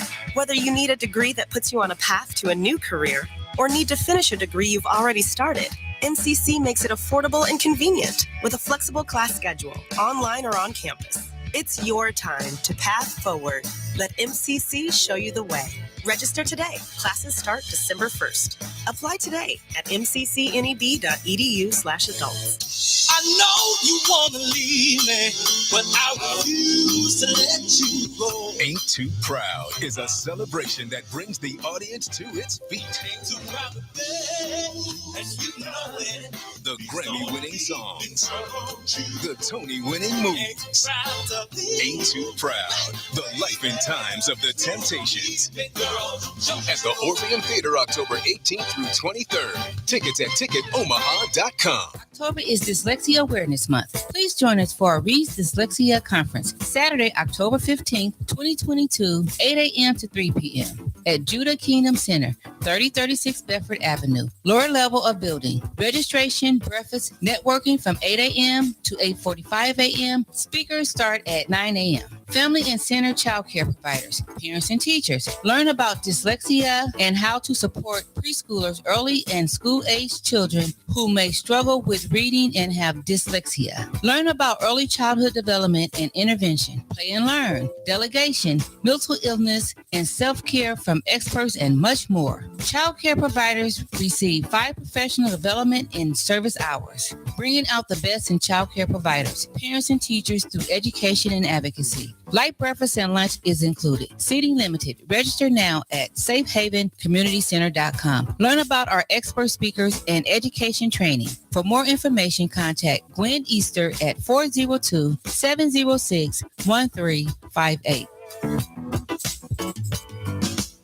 Hi, this is Tammy Wright, calling all new and registered voters. Please elect Tammy Wright for Metro Community College Board of Governors. My commitment and dedication will be to students' academics while improving diversity for economic balance to all students and meet achieved goals. General election held November 8th. Your vote will play a significant role in my victory. Contributions and volunteers needed. Please call 402-707-5134. Come out and vote. Remember, your vote is your voice. This ad is paid by Tammy Wright, Campaign for Metro Community College Board of Governors, District 2. Thank you in advance. Let's take it back to the old school. Wave your hands like you just don't care. Let's get ready to throw it back. It's the throwback 70s and 80s at the Strut, hosted by Jamie Robinson and the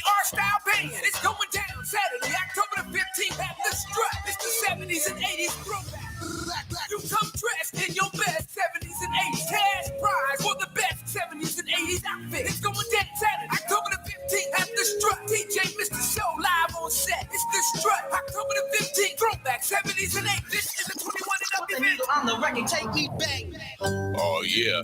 For more information and reservation, call 402-612-3194. That's 402-612-3194. Jamie Robertson, R-Style, are proud supporters of KOWN 95.7